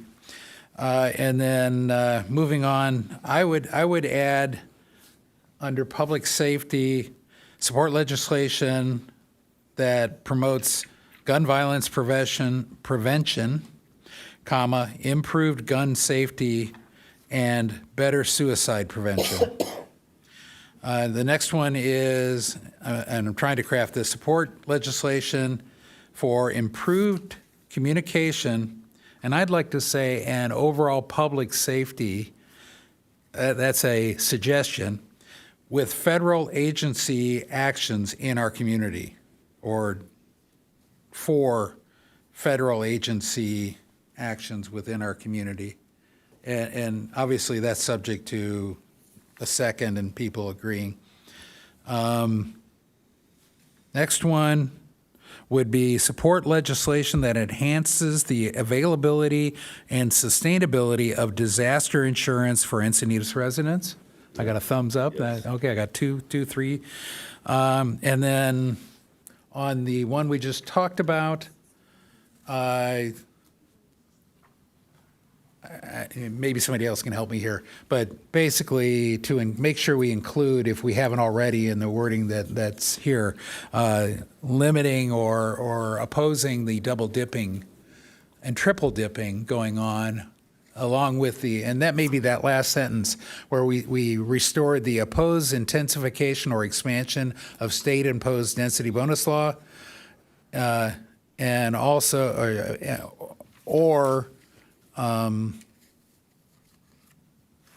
give me some words here. Multiple, the way I thought about it is I want to make sure for every bonus they get, they pay their fair share in additional low-income housing. It's affordable housing, and it gets back to the affordable housing. And I don't know if Jonathan or Mike, either one of you would have to help us with this. And then, so I think for now that's the motion that I would craft, that I'm making, and I would propose we. If we pass this, that the direction would be to staff with very specific things and bring it back for approval here. We could have another public hearing. Hopefully it'd be less, there'd be more agreement on it. And, but anybody sees things missing, we could add that then too, and hopefully adopt it right then and there and do it in the next month or so. Mayor, may I ask you to restate what you just said earlier on the gun violence prevention item? How did you suggest that be worded? Yeah, I said support legislation that promotes gun violence prevention, comma, improved gun safety, and I said better, but I should say reduce it or improves suicide prevention. Thank you. Mental health, maybe? Mental health, yeah. I think he said mental health. Okay, I You say think mental health it's a and broader suicide. Yeah, version. correct. Yes. Well, we want to relate it to guns though too. Well, So, because there's suicide, but there's also like the active shooter stuff, so it's kind of a catch-all. and say it again. Just substitute substitute suicide, substitute mental health for suicide. Mental health prevention, though, is what I said, but not Mental health. Don't you love watching this? This is Issues- why we went to a issues or- subcommittee, by the way. Mental health issues, mental health challenges. Mental health issues. Mental health related issues. Mental health related issues, okay. To improve mental health related Issues gun related issues or violence related issues. Around youth gun violence. Or gun Improve mental health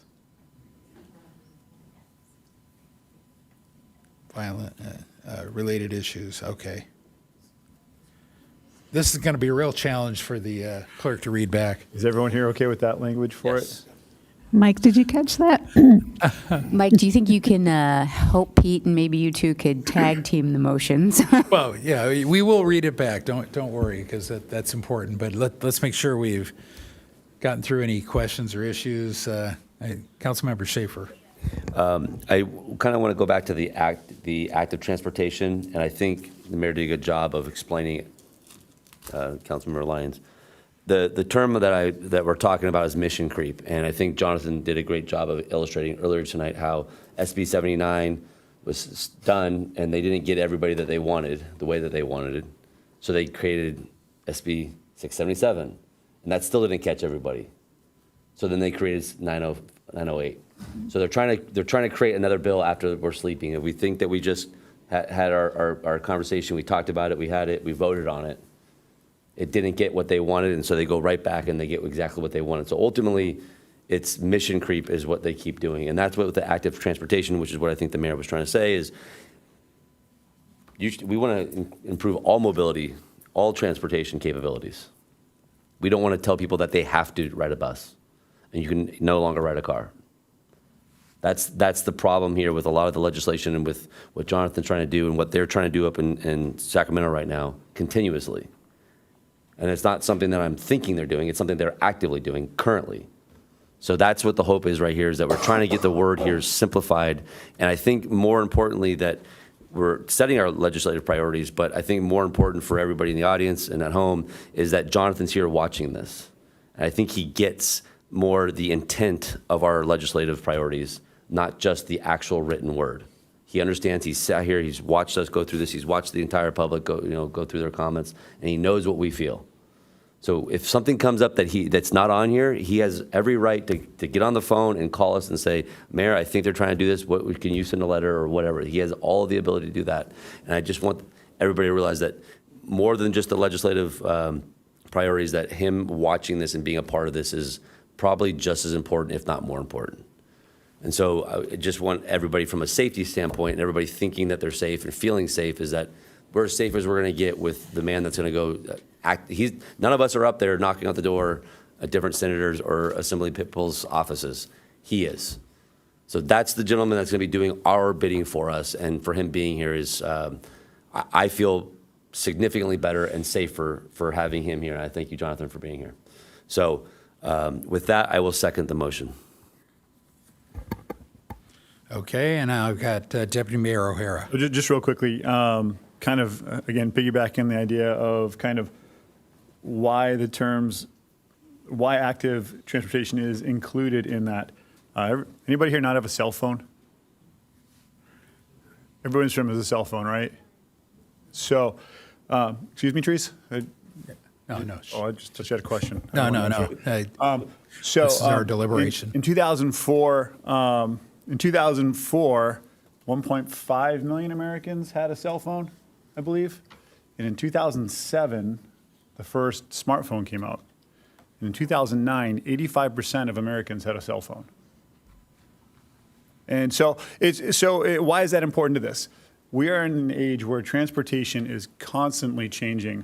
You're going to get on a bus, there's not going to be a driver anymore at some point. You're going to get in your car, there's not going to be people driving it. You're going to find all these modes of transportation that change. If you look at San Francisco, they're talking about having flying cars right now already.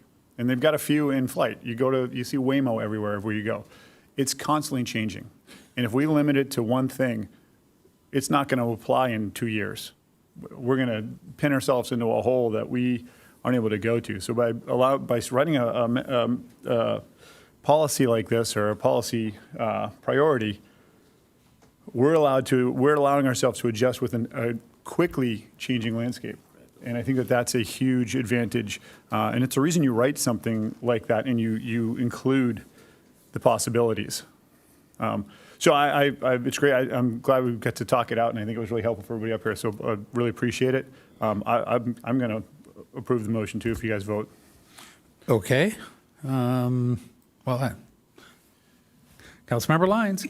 I'm sorry, I just wanted to respond to say that I think the conversation's been really constructive, and I appreciate the comments from the citizens. I learned a lot this evening, and so many people have showed up here tonight that I don't usually see come out. And so I think it's our dialogue around this has triggered a lot of emotion. I think it's clarified the objectives of the city council majority, for me anyway, more than it ever has before this moment. So in a way, it helps to clarify where the city council majority wants to go. And I do appreciate, though, that we've negotiated some good language to add back in and some good edits.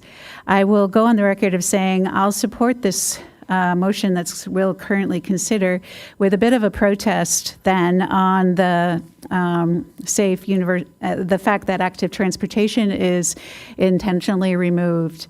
I think that my colleagues are guaranteeing and saying they support safe bike and pedestrian facilities. I don't think I'm still on the same page that they are, but I'll look to see how we can continue to have dialogue and move forward to really constructive and safe facilities in the future, and whether we call them active transportation or not. So that's one. I just wanted to explain my position there. Thank you. Okay, with that, I have no more speakers. Can we read back? Mike, do you want to? You can? I'll take the first crack. Okay. Yeah. That's his job. On the motion by Mayor Ehlers and seconded by Councilmember Schaefer, first action is to reinstate bullet point 11 which was promote a just and equitable and inclusive community on page 12. Is that correct? On page, I don't think it's, oh, okay, yeah. Is that the bullet point? That is correct. Okay. Yeah. Second action is to remove the asterisk on the edited comments on pages 10 and 11. Yes. Okay. Yes. Add in support legislation promoting gun violence prevention, improve gun safety, and improve mental health related issues. Is that correct? And then also an additional one to improve communication and legislation with federal agent actions in our community and public safety and around public safety? Communication and public safety. And So public safety. support improved communication and public safety for federal agency actions in our community. Okay. And then the other two I have is enhance the availability and sustainability for disaster insurance for our residents. Mm-hmm. I think I said of disaster insurance. Disaster insurance. And then finally, the final one I have is direct staff to return to council in the next month to approve the new policy, approved policy. Yes. Perfect. In the next month or as soon as Or practical. as soon as practical. I'll give you that flexibility. So that's motion. Got a second? Call the question.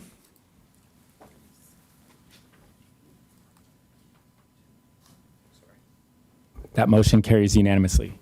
Excellent, thank you. Very good. An excellent public input. So we will move on to item 12A. And this is a council-initiated item from it should be Deputy Mayor O'Hara, regarding direction to design an ADA-compliant four-way stop sign at the intersection of Saxony and the north entrance of Ecke YMCA. With that, I'll turn the floor over to Deputy Mayor O'Hara. Okay.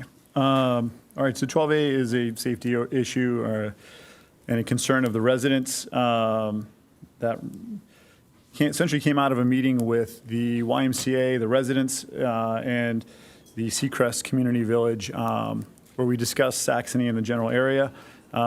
Essentially, the background's on it. In the past 20 years, Saxony Road has evolved from a lightly traveled rural route to a busy local thoroughfare and even a cut through.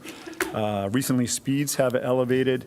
The road's limited turn lanes and multiple high traffic driveways have created pinch points, specifically during peak drop off and pickup times for youth sports, swim programs, child camps at the YMCA and other community events at the community park itself.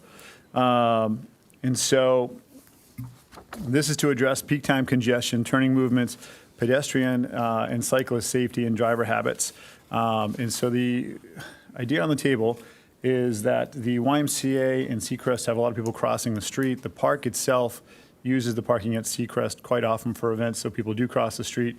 And so what we're looking to do is make it safer for pedestrians specifically, and also to kind of slow traffic down and create less of a cut-through street for Saxony. And the goal to do that is to create a four-way stop, 3 crossings, and that would require the removal of the chicanes, which I believe we're going to find out is going to be okay because the YMCA prefers that. But also, there is a driveway coming in for a new parking lot that's notated on the drawing here.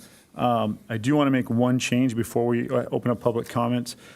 Through my research, I've kind of looked at it, and I don't think we can do an RRFB here. I'm going to have to dive into or ask engineering to explain that why. But as my understanding is to have a 4-way stop, you can't quite do an RRFB. That doesn't mean when the parking lot goes in where the other driveway is, we can't explore that RRFB option at that time. However, at the moment, we're looking at a 4-way stop sign with crosswalks, which will obviously include a light, because you have to have a lighted crosswalk, and then removal of the chicanes. Before we go any further, I'm going to pause there and let it. City manager would like to. Oh, go ahead, city manager. Thank you, Deputy Mayor Harris. So I just want to expound on that. So you cannot place an RRFB near a stop-controlled intersection according to MUTCD, which is the guidelines that we use. So yes, you can put an RRFB somewhere else. It cannot be at the stop-controlled intersection. So whether it's a light or if it would be a stop sign. So that's according to our guidelines, and that's why that would not be allowed. Perfect. Yeah, and I think going forward we'll be looking at a driveway for a new parking lot that the Y is going to be adding anyways. So that may be a time where we consider where the best place is at the end result, rather than put it ahead maybe prematurely anyways. So I appreciate the clarification, and I'll open the floor to public comment if there's any. We do have 4 speakers on this item. Ron Medak, followed by Molly Hintlian, Jane Best, and then Rachel Lamar.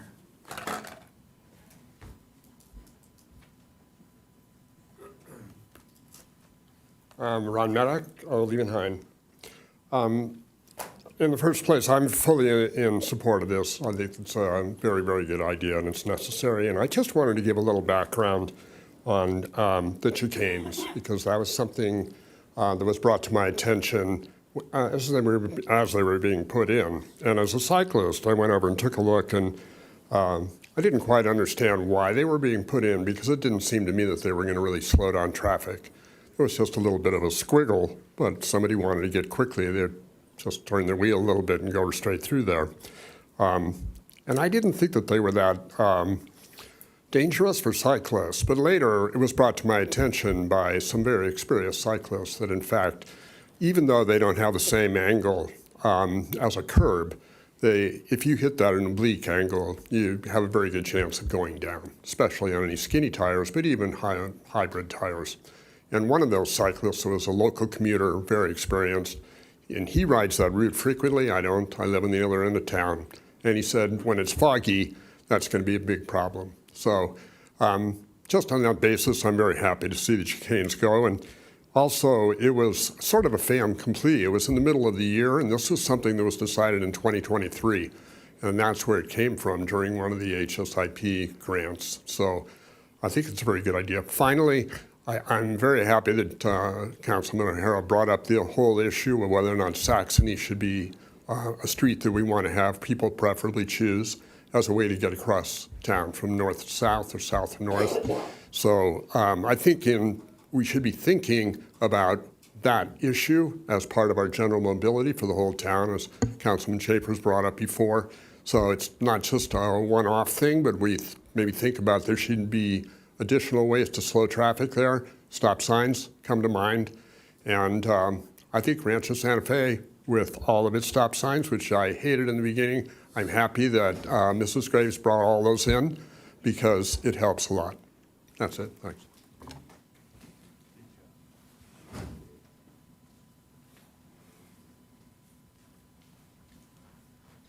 Good evening, Council. Molly Hitlian, District 2. I'm also in support of this initiative. I will say I spoke back in November of 2025 about the chicane because it had just gotten installed and at night it wasn't visible. And then I know our city talked about our engineering about lighting for that, so hopefully we haven't gone ahead with too much expense there. But I did some research back in November and wanted to bring it to light here. The concern is this was a project that got lumped in with the Quail Gardens, and it was kind of convoluted. It was like a tag-on, and so everyone was paying attention to the Quail Gardens Road roundabout, and of all the presentations, there was 6. So it was shown to the Mobility Commission in April of 2023. It was presented to council in September of 2023. Then it was brought back to council December 2023.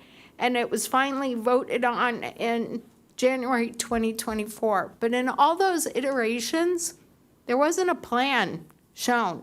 The early iterations for Saxony were mini roundabouts, and then it kind of just dropped off the map. So I'm glad that we're looking at it because I've driven it, not just at night, and my concern is the design does not seem to solve an issue that I think it causes issues, and it's not solving an issue of pedestrian safety and bike safety. So thank you. Hi, my name is Jane Best. I live at Saxony HOA. Thank you, Jim, so much for bringing this to the table. Tuesday morning, I had an 8 a.m. meeting. I needed to make a left. It took me 10 minutes to get out of our HOA. There was a car, a bigger truck that lives in our community, and because it needs more space and time to make a left, it took a really long time to make a left. That's with one stop sign being put in. I think the stop sign is the 4-way stop sign. I need clarity on lights and what this RFB discussion means. I agree that we need a bigger strategic plan. It's become a highway. Saxony Road is now a highway, and it's dangerous. And it was bumper to bumper. It was like being on the I-5. So I'd like some clarity, and I'd like some overview, really looking at it from a big picture. Thank you. Following Rachel, additional speakers, Natalie Satoon, Karen Caden, and then Dennis Caden. Hi, everyone. Thank you. I don't really have much to say other than I really support this. I and my neighbor Jen met with Jim O'Hara, I think it was a month or so ago, and a representative from the YMCA, as well as representative from Seacrest Retirement Community. And we met and we stood on the corner where the stop sign, one of the stop signs will go. And we watched the people coming through the chicane. And I just have to say that I know they switched it around a couple times, and it really doesn't serve any purpose. People go straight through it, and so what happens is the curves are so slight that they go straight and they go over the line. And we've had some people in our community who've almost been hit by people doing this, and nobody slows down. So, and also at night, we hear people going over it. It's so loud. So thank you for pioneering this. And I, too, agree that Saxony Road is a thoroughfare that is very dangerous. I've almost been hit, I think, 9 times now by people speeding out of the YMCA when I'm walking. with my dog. So we definitely need to slow it down. I don't know that I agree that I want it to be much like Rancho Santa Fe Road, but because it takes long enough to, I avoid that street. But yes, I think the stop sign at Union is also really helping. So thank you. Good job.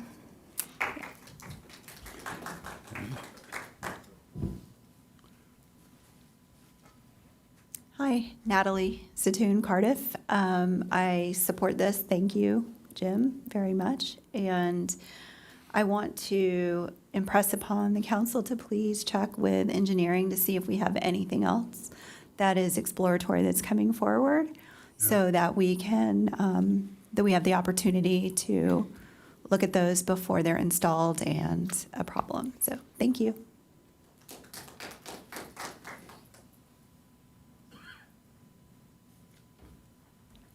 Karen Caden, District 1. I'm on Saxony all the time. I go to the medical building on the other side. My kids, lots of sports, YMCA, and neighbors that have, I have a neighbor that was hit pulling out of the YMCA years ago. Surprise. I want to thank you guys for bringing this up, because when I was driving on Saxony, I'm going to tell you, I've never seen anything like that in my life at my age, driving on there and all of a sudden swerving. And, you're talking about mental health. We got to fix it. And I want to thank you for bringing it up. Dennis Caden, District 1. That's a tough act to follow. I want to thank you, Jim, for bringing this up. I want to thank you, Council, for doing everything that is making Encinitas a better place to live. And we're seeing things being changed that were done wrong. This is one of them. I agree with the leadership at the YMCA, who said those chicanes are just a head-on collision waiting to happen.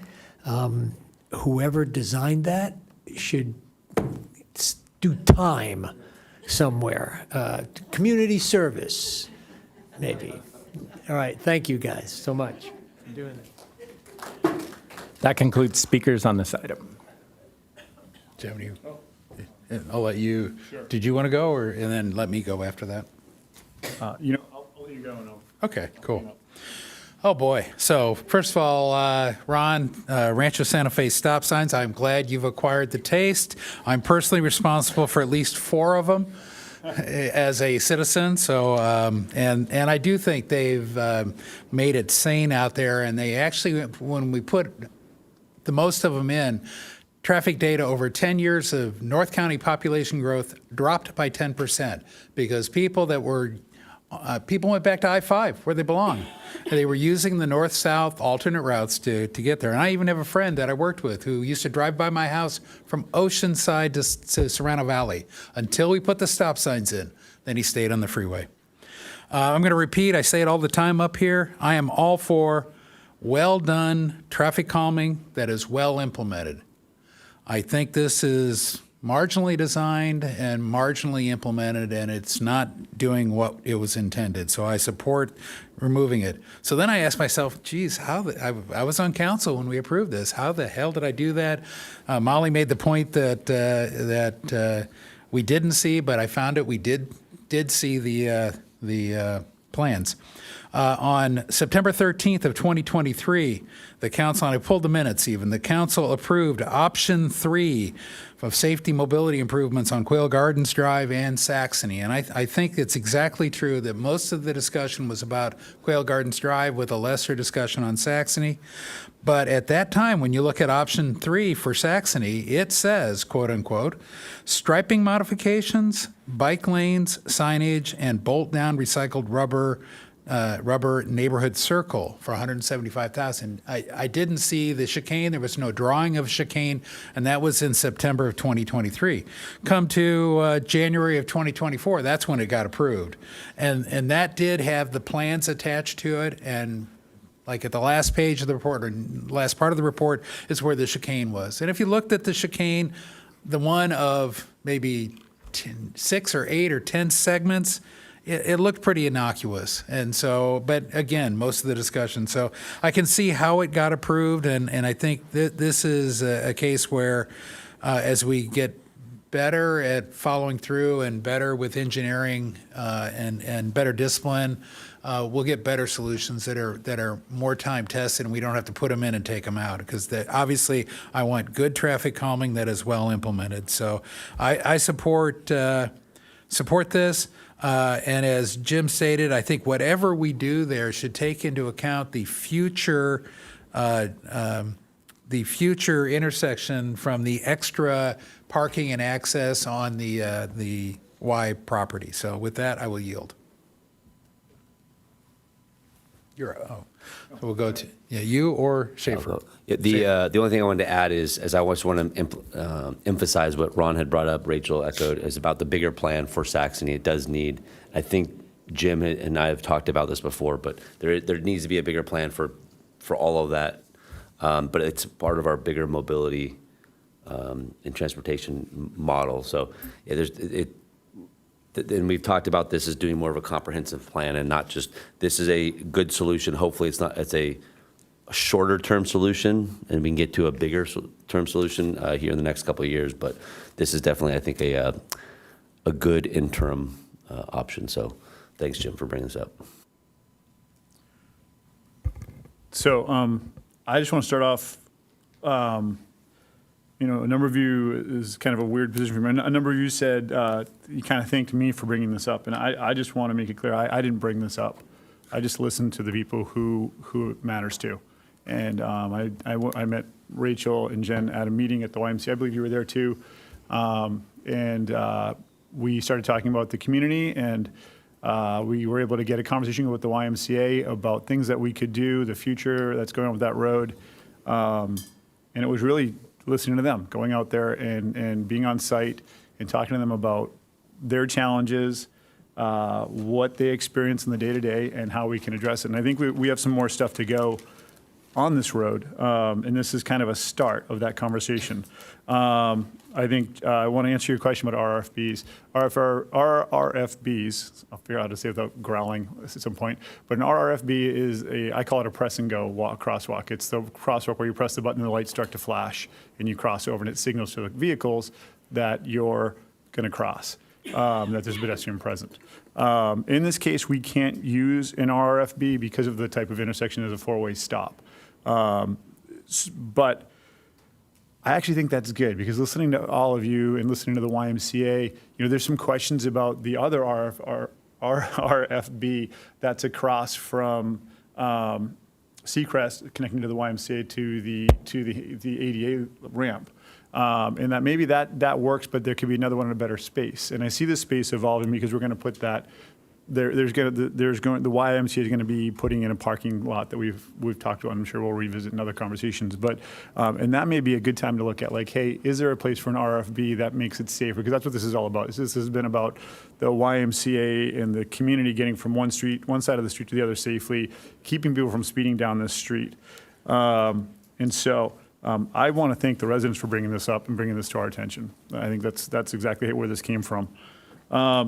So I'm going to make a motion, if that's okay. The motion is to direct city staff to install an ADA-compliant four-way stop sign with crosswalks at the north entrance of the YMCA to improve traffic and safety flow with pedestrian crossings, to enhance visibility and safety for all crossing users. In conjunction, remove the existing chicanes along Saxony Boulevard, restore the bike lanes in the previous parking back to where it was prior. That's it. Cool. Second. I'll second if you want, but I kind of without all the ums. Yikes. Yeah, so Luke Schaefer second is what I heard there. And so I don't see any other comments, any other questions. Any clarification needed from staff? No? Any need to read it back? I think it was pretty straightforward. Go ahead and call the question. Okay. That motion carries unanimously. Now here's the question, 12B. I either need a vote to extend, or we can do it in 10 minutes. I think we can do it in 10 minutes. What's that?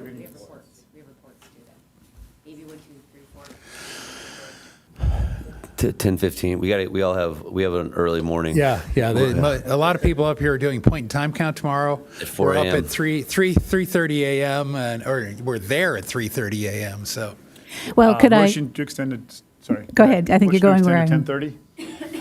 And we'll I'll second. get done sooner. yeah. And we'll be done sooner. Okay. So with that, we'll go to item 12B, council-initiated item from Councilmember O'Hara regarding an ordinance to create amendments to the City of Encinitas, California Municipal Code Title 14, traffic codes, regarding bicycles, specifically addressing e-bike safety. Can we vote on the motion to extend first? Oh, I'm sorry. Yeah. Thank you, sir. Okay, this is the motion to extend to 10:30.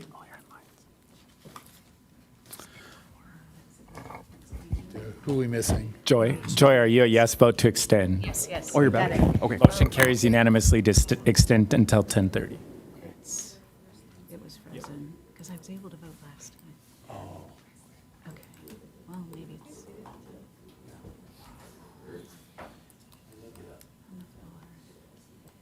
Oh, yeah, looks like it's frozen.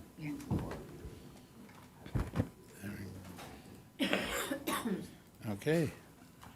Ready? Yep. So item 12B, to get the conversation going, I'm going to introduce the background to start with. City of Encinitas City Council last addressed e-bikes in May of 2023 with the amendment of a traffic code adoptions for chapters 14.06 and 15.56 Title 14 traffic code regarding e-bikes. And in 2020, e-bike related collisions in Encinitas, they've increased markedly. We did have a 2023 emergency declaration that was eased off in September that year. And in the recent adoption of the 2024 mobility element, the city has a unique opportunity to kind of match or even lead North County, or 2026, sorry, typo there. North County in modernizing traffic laws and goals with e-bikes. And so this is kind of paralleling. I wanted to bring this. I'd like to have some outcomes with this, but I really wanted to bring a conversation forward of e-bikes that I think is overdue in the city. We've seen it at Oceanside and Carlsbad, who recently created more advanced and robust enforcement tools, including temporary seizure of e-bikes, mandatory minimum age requirements, enforced prohibitions on double riding, and passengers designed for it. So I'm going to pause there, but I think this is about the discussion about e-bikes and what we need to do to make our roads safer for our e-bike users and all of our users who are participating in e-bikes. So I'm going to pause there because I know everybody's going to want to go a different direction with this, and I don't want this to take any longer. So go ahead. I was going to bring up something very similar, but I was going to do Public it. comment. Public comment. I'm sorry. Yeah. Ron Medek with the time donation from Molly Hintlian.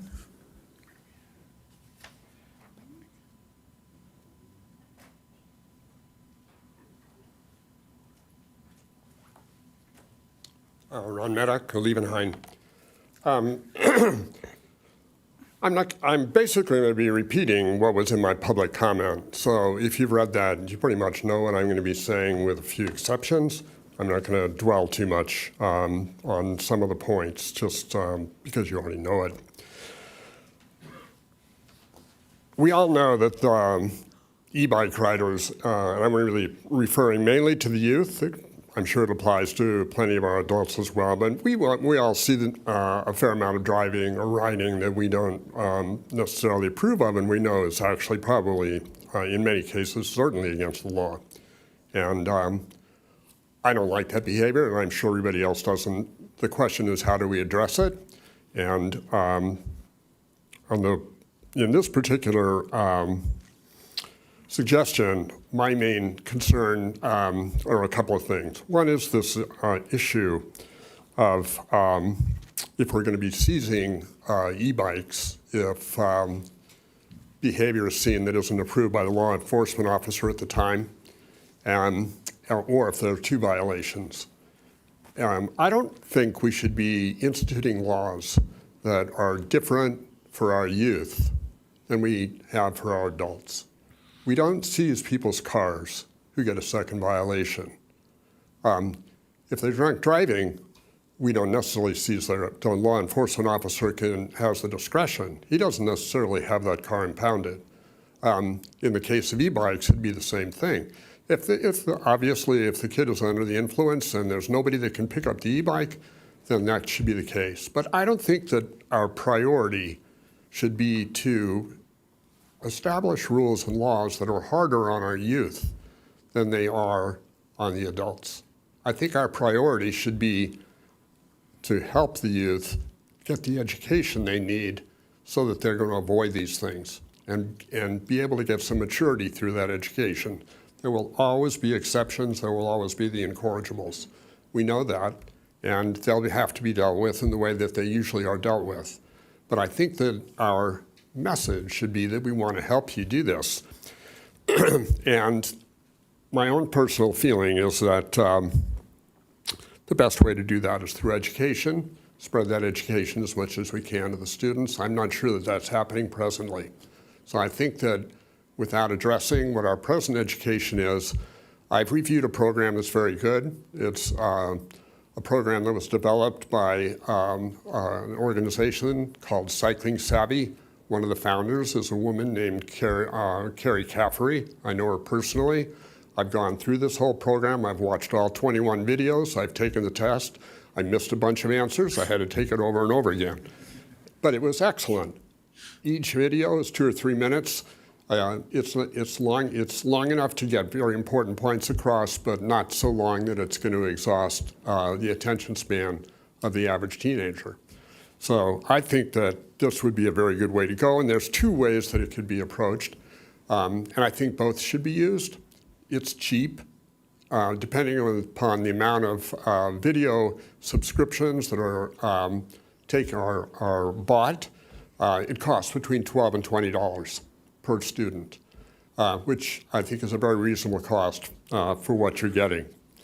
So that could be distributed to all the students who are riding e-bikes, and there could be strings attached so that if you want to park your e-bike at school, you need to take this program. Once you get your certificate and you show that you've passed, then you can do that. That's one thing they do in Carlsbad. On the other side, when there's punishment involved. So if a kid gets a citation, they used to have a program in Carlsbad, I'm not sure it's still there. If they got a citation, the police officer was instructed to immediately call the parents, let them know that that this youth had gotten a citation, and it's expensive. They made him deliberately expensive. They gave him the opportunity to take a course that they had as an alternative and waive the fine. I think that was a very good program, very good approach to this. I think Encinitas should be known as a place where we're giving a helping hand to what these kids are doing. They have a tough enough time. Opportunities are not the same for our youth as they were for people in my generation.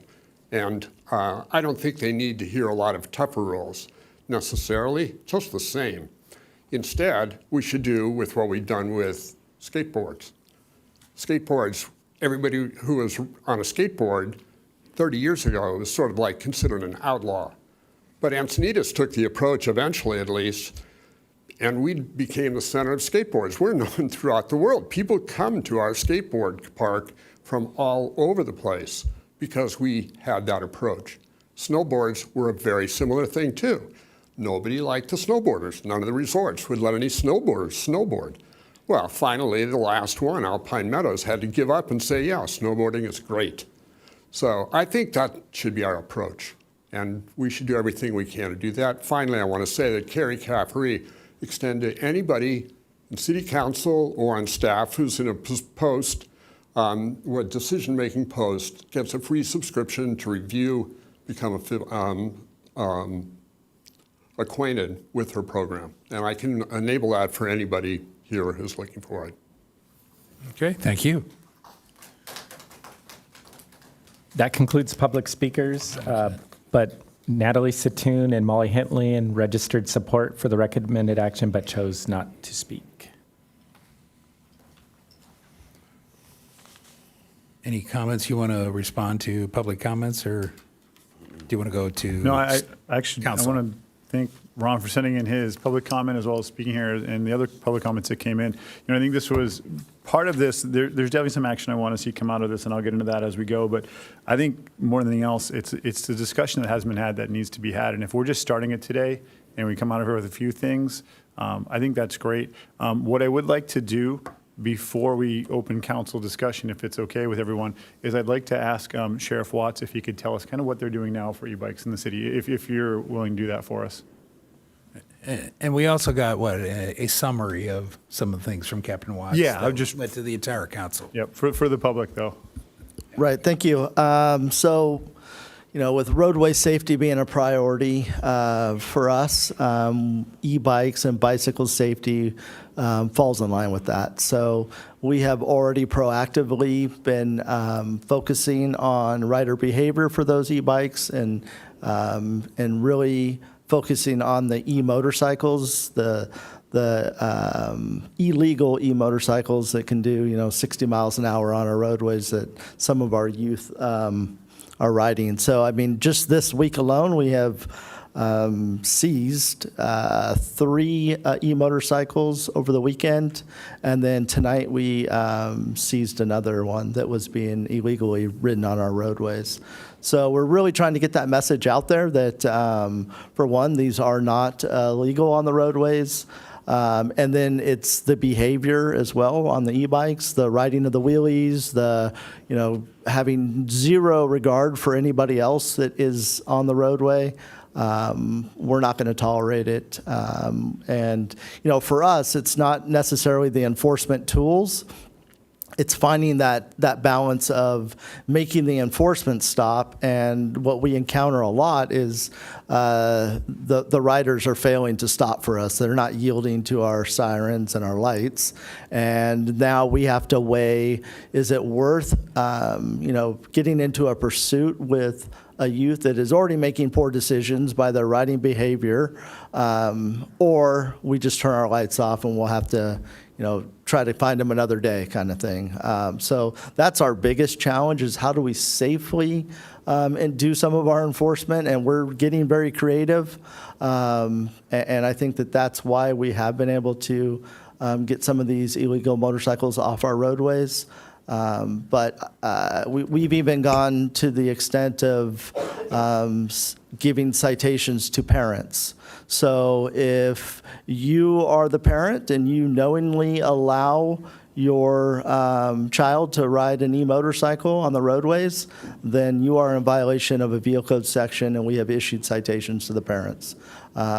We are always looking at education. We already have that discretion for diversion programs, and a lot of those are going to be for the behavior of, okay, maybe they didn't have a helmet, or maybe they had an extra rider. But when it becomes dangerous behavior, like I said, riding the wheelies or doing 60 miles an hour, cutting off everybody else that's on the roadway, that's not going to diversion. We're past that. That's just dangerous, and we're trying to save lives and prevent another tragic situation on our roadways. So there's going to be a zero tolerance for that. Very good. Oh, super. Okay, well, I know we have, do you mind sticking around? I'm sure you're going to get some more questions. Would you mind staying on the mic? Okay, so I'm going to open up the floor to the council. Okay, so I'm up first.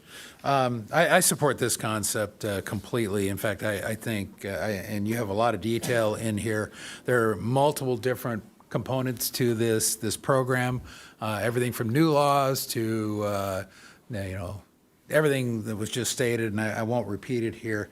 I had planned to bring it up. On Monday is our goal-setting session for the year. We did this, a year ago, March, right? We did it well. Yeah, or February. February, okay. And guess what's not in it? E-bike safety. So it's ripe, and I thought, hey, I'm going to bring it up. And so what I'd like to do is talk a little bit of ideas tonight, but then talk again on Monday and Tuesday and have a goal and probably even several detailed objectives, because I think there's a lot of breadth to what we could be implementing here pretty soon, and I think it's going to take quite a bit of staff time with sheriff input and probably even other research beyond. So, but in general, I support it, whether it's the new laws, the added enforcement, the citations to parents, the potential to impound. I agree with Ron's comment about not treating our children worse, but we hold everybody to responsible behavior. So with that, and in light of the time, I will yield. Councilmember San Antonio. I just want to say I'm in full support. I definitely think there is definitely a classroom or a class setting, or I guess to what Ron said, there's got to be a teaching or learning for bike safety. I mean, these kids are driving around. I've seen it on the 101 myself, especially during the summertime when all the kids are out. It looks like a bike gang. I know Carlsbad's got a bigger problem than us, but I've definitely seen it with my own eyes. So I think the teaching portion of this needs to be probably, for me, the bigger portion of it would be that, to teach them, hey, look, these are just basic rules of the road. I don't think that I think they take it for granted what they think they know versus, what they should know. But I can thank you, Captain Watts, for the update of what you guys are doing. That's exactly what I think. I've taken a kid's bike, that's probably pretty terrible for them. But I also know that those Surons are or the e-motorcycles are super dangerous, very fast. I've seen those guys, same thing on the 101s in front of my shop all the time. You can hear them. That's that real whiz go by. So, but I'm in full support of this. Thank you. Deputy Mayor O'Hara. Do you want to go, or you want to let Councilmember Schaefer go? Councilmember Schaefer, go. Yeah, I in agreement with this. I think that the recommendation to staff is perfect as it is. Captain Watts just spoke to it. I think the staff can come back. There's enough going on in the cities near us to come back with what it is that we need specifically. I don't think we need to talk about it much more. So I'm going to make a motion to approve the recommended action as it is. If you want me to read it, it's direct city manager to work with the city staff and sheriff's department to return with the amendments to the City of Encinitas Municipal Code Title 14 that address e-bike safety in the city of Encinitas. As far as the impounding the bikes, I think it's appropriate at the appropriate stage. I'll just make that comment. I think what you guys did on Saturday night, from what I read, it was spot on. So it's going to meet the mark, and I think our sheriff's department has proven time and time again, at least under Captain Watts's command, that they are meeting our public and any interactions as the proper escalation of force. And so if they don't need it, but if a 10-year-old's riding a bike, what else are you going to do? Just leave it there on the side of the road? It's not a car. You can't lock it up. It's got to go somewhere. We're going to get sued for not taking the bike, basically. So, but the parents, I think, need to be more responsible at this point. And I'd like to hear that we're giving them citations to make sure that they're following through with the process. And then the education, the last part is, we just got done talking about active transportation. I think e-bikes are here to stay, and this group is going to be, this group of young riders, this is going to be a mode of transportation until they're into their gray years. So this is an important education for them to get the rules of the road, and I think this might transition us away from vehicles a lot as a generational thing. As helmets weren't a thing back when we were kids, and most kids are wearing helmets now, and that's just kind of how it goes. So this is a generational shift. I think us doing it right with the education and getting these kids to understand the rules of the road, we will see Encinitas and the community as a whole, state, national as a whole. So.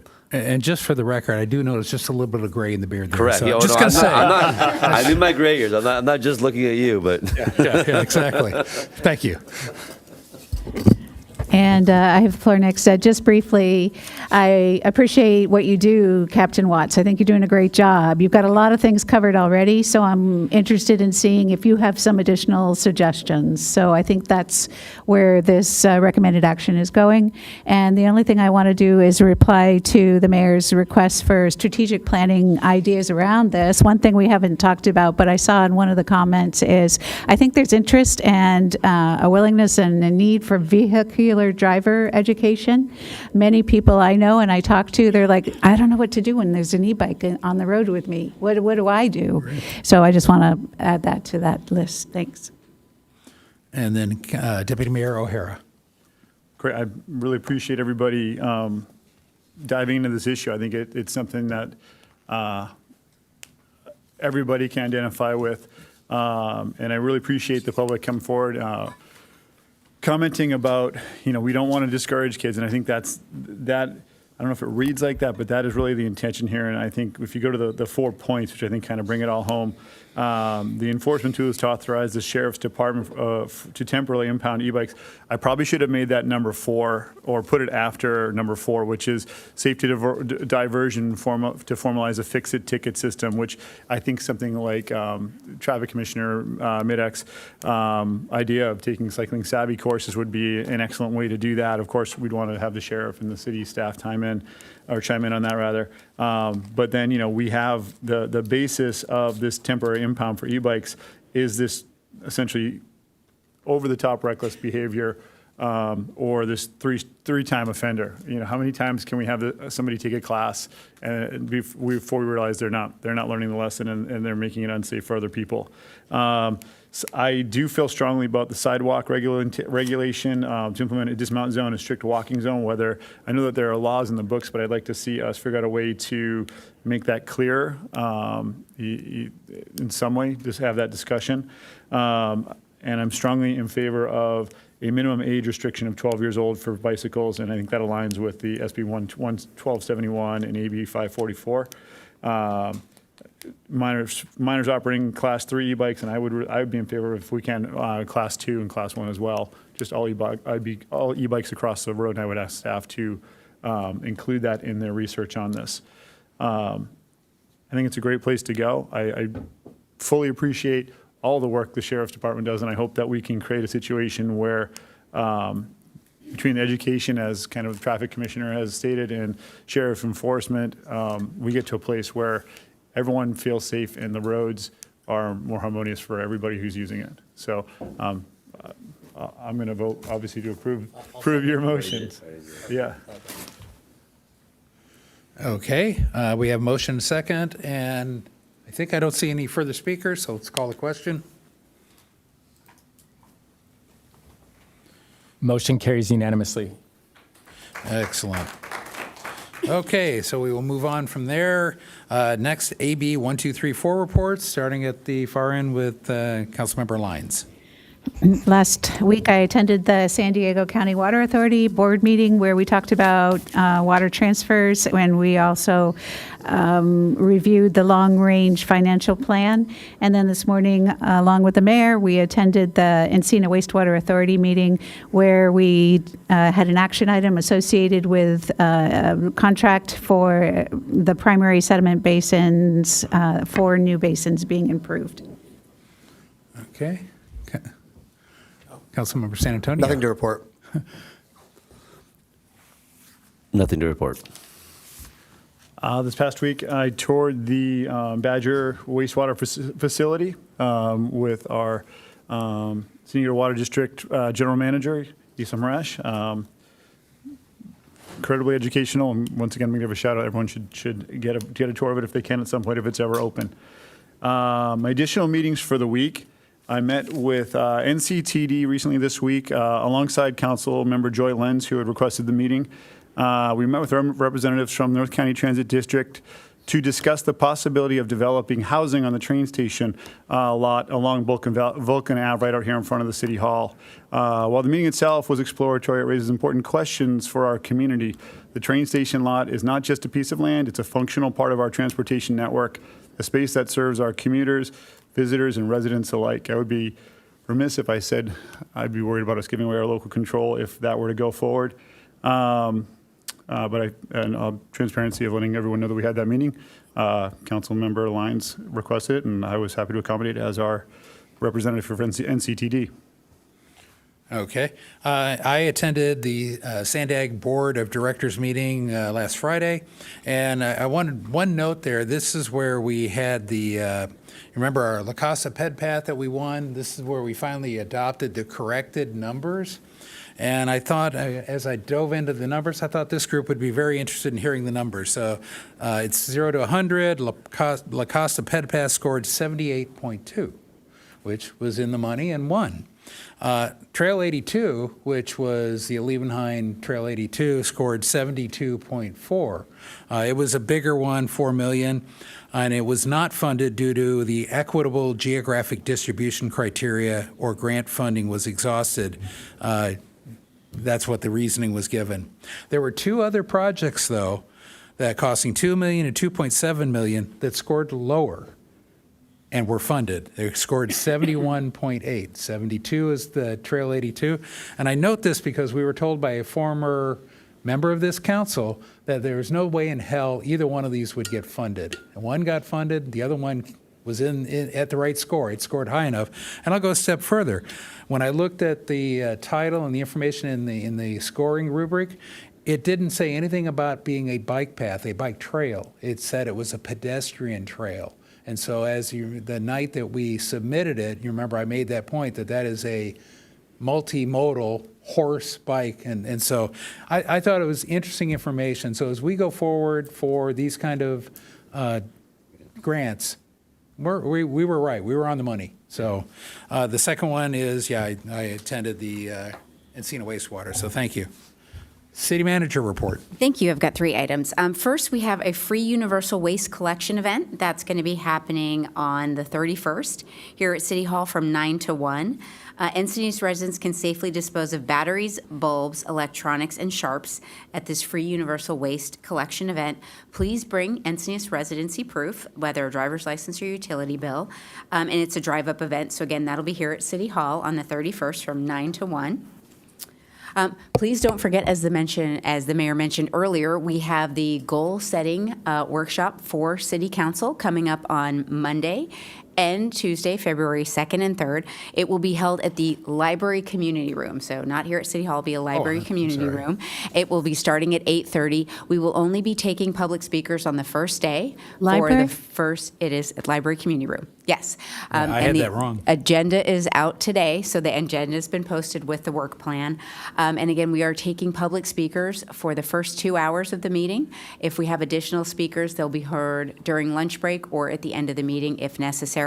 Also, too, for people that come, there is no audio visual to show, so if any members of the public come with any type of materials, they'll need to bring hard copies for council to see and have. So I just want to make sure everybody knows that going into that meeting. And then last but not least, I saved the best for last. On Monday, the city received notice from the CPUC that the proposed decision, which is a preliminary ruling from the administrative law judge regarding the application for 2 new at-grade pedestrian crossings in Leucadia, were approved. So that is this is big.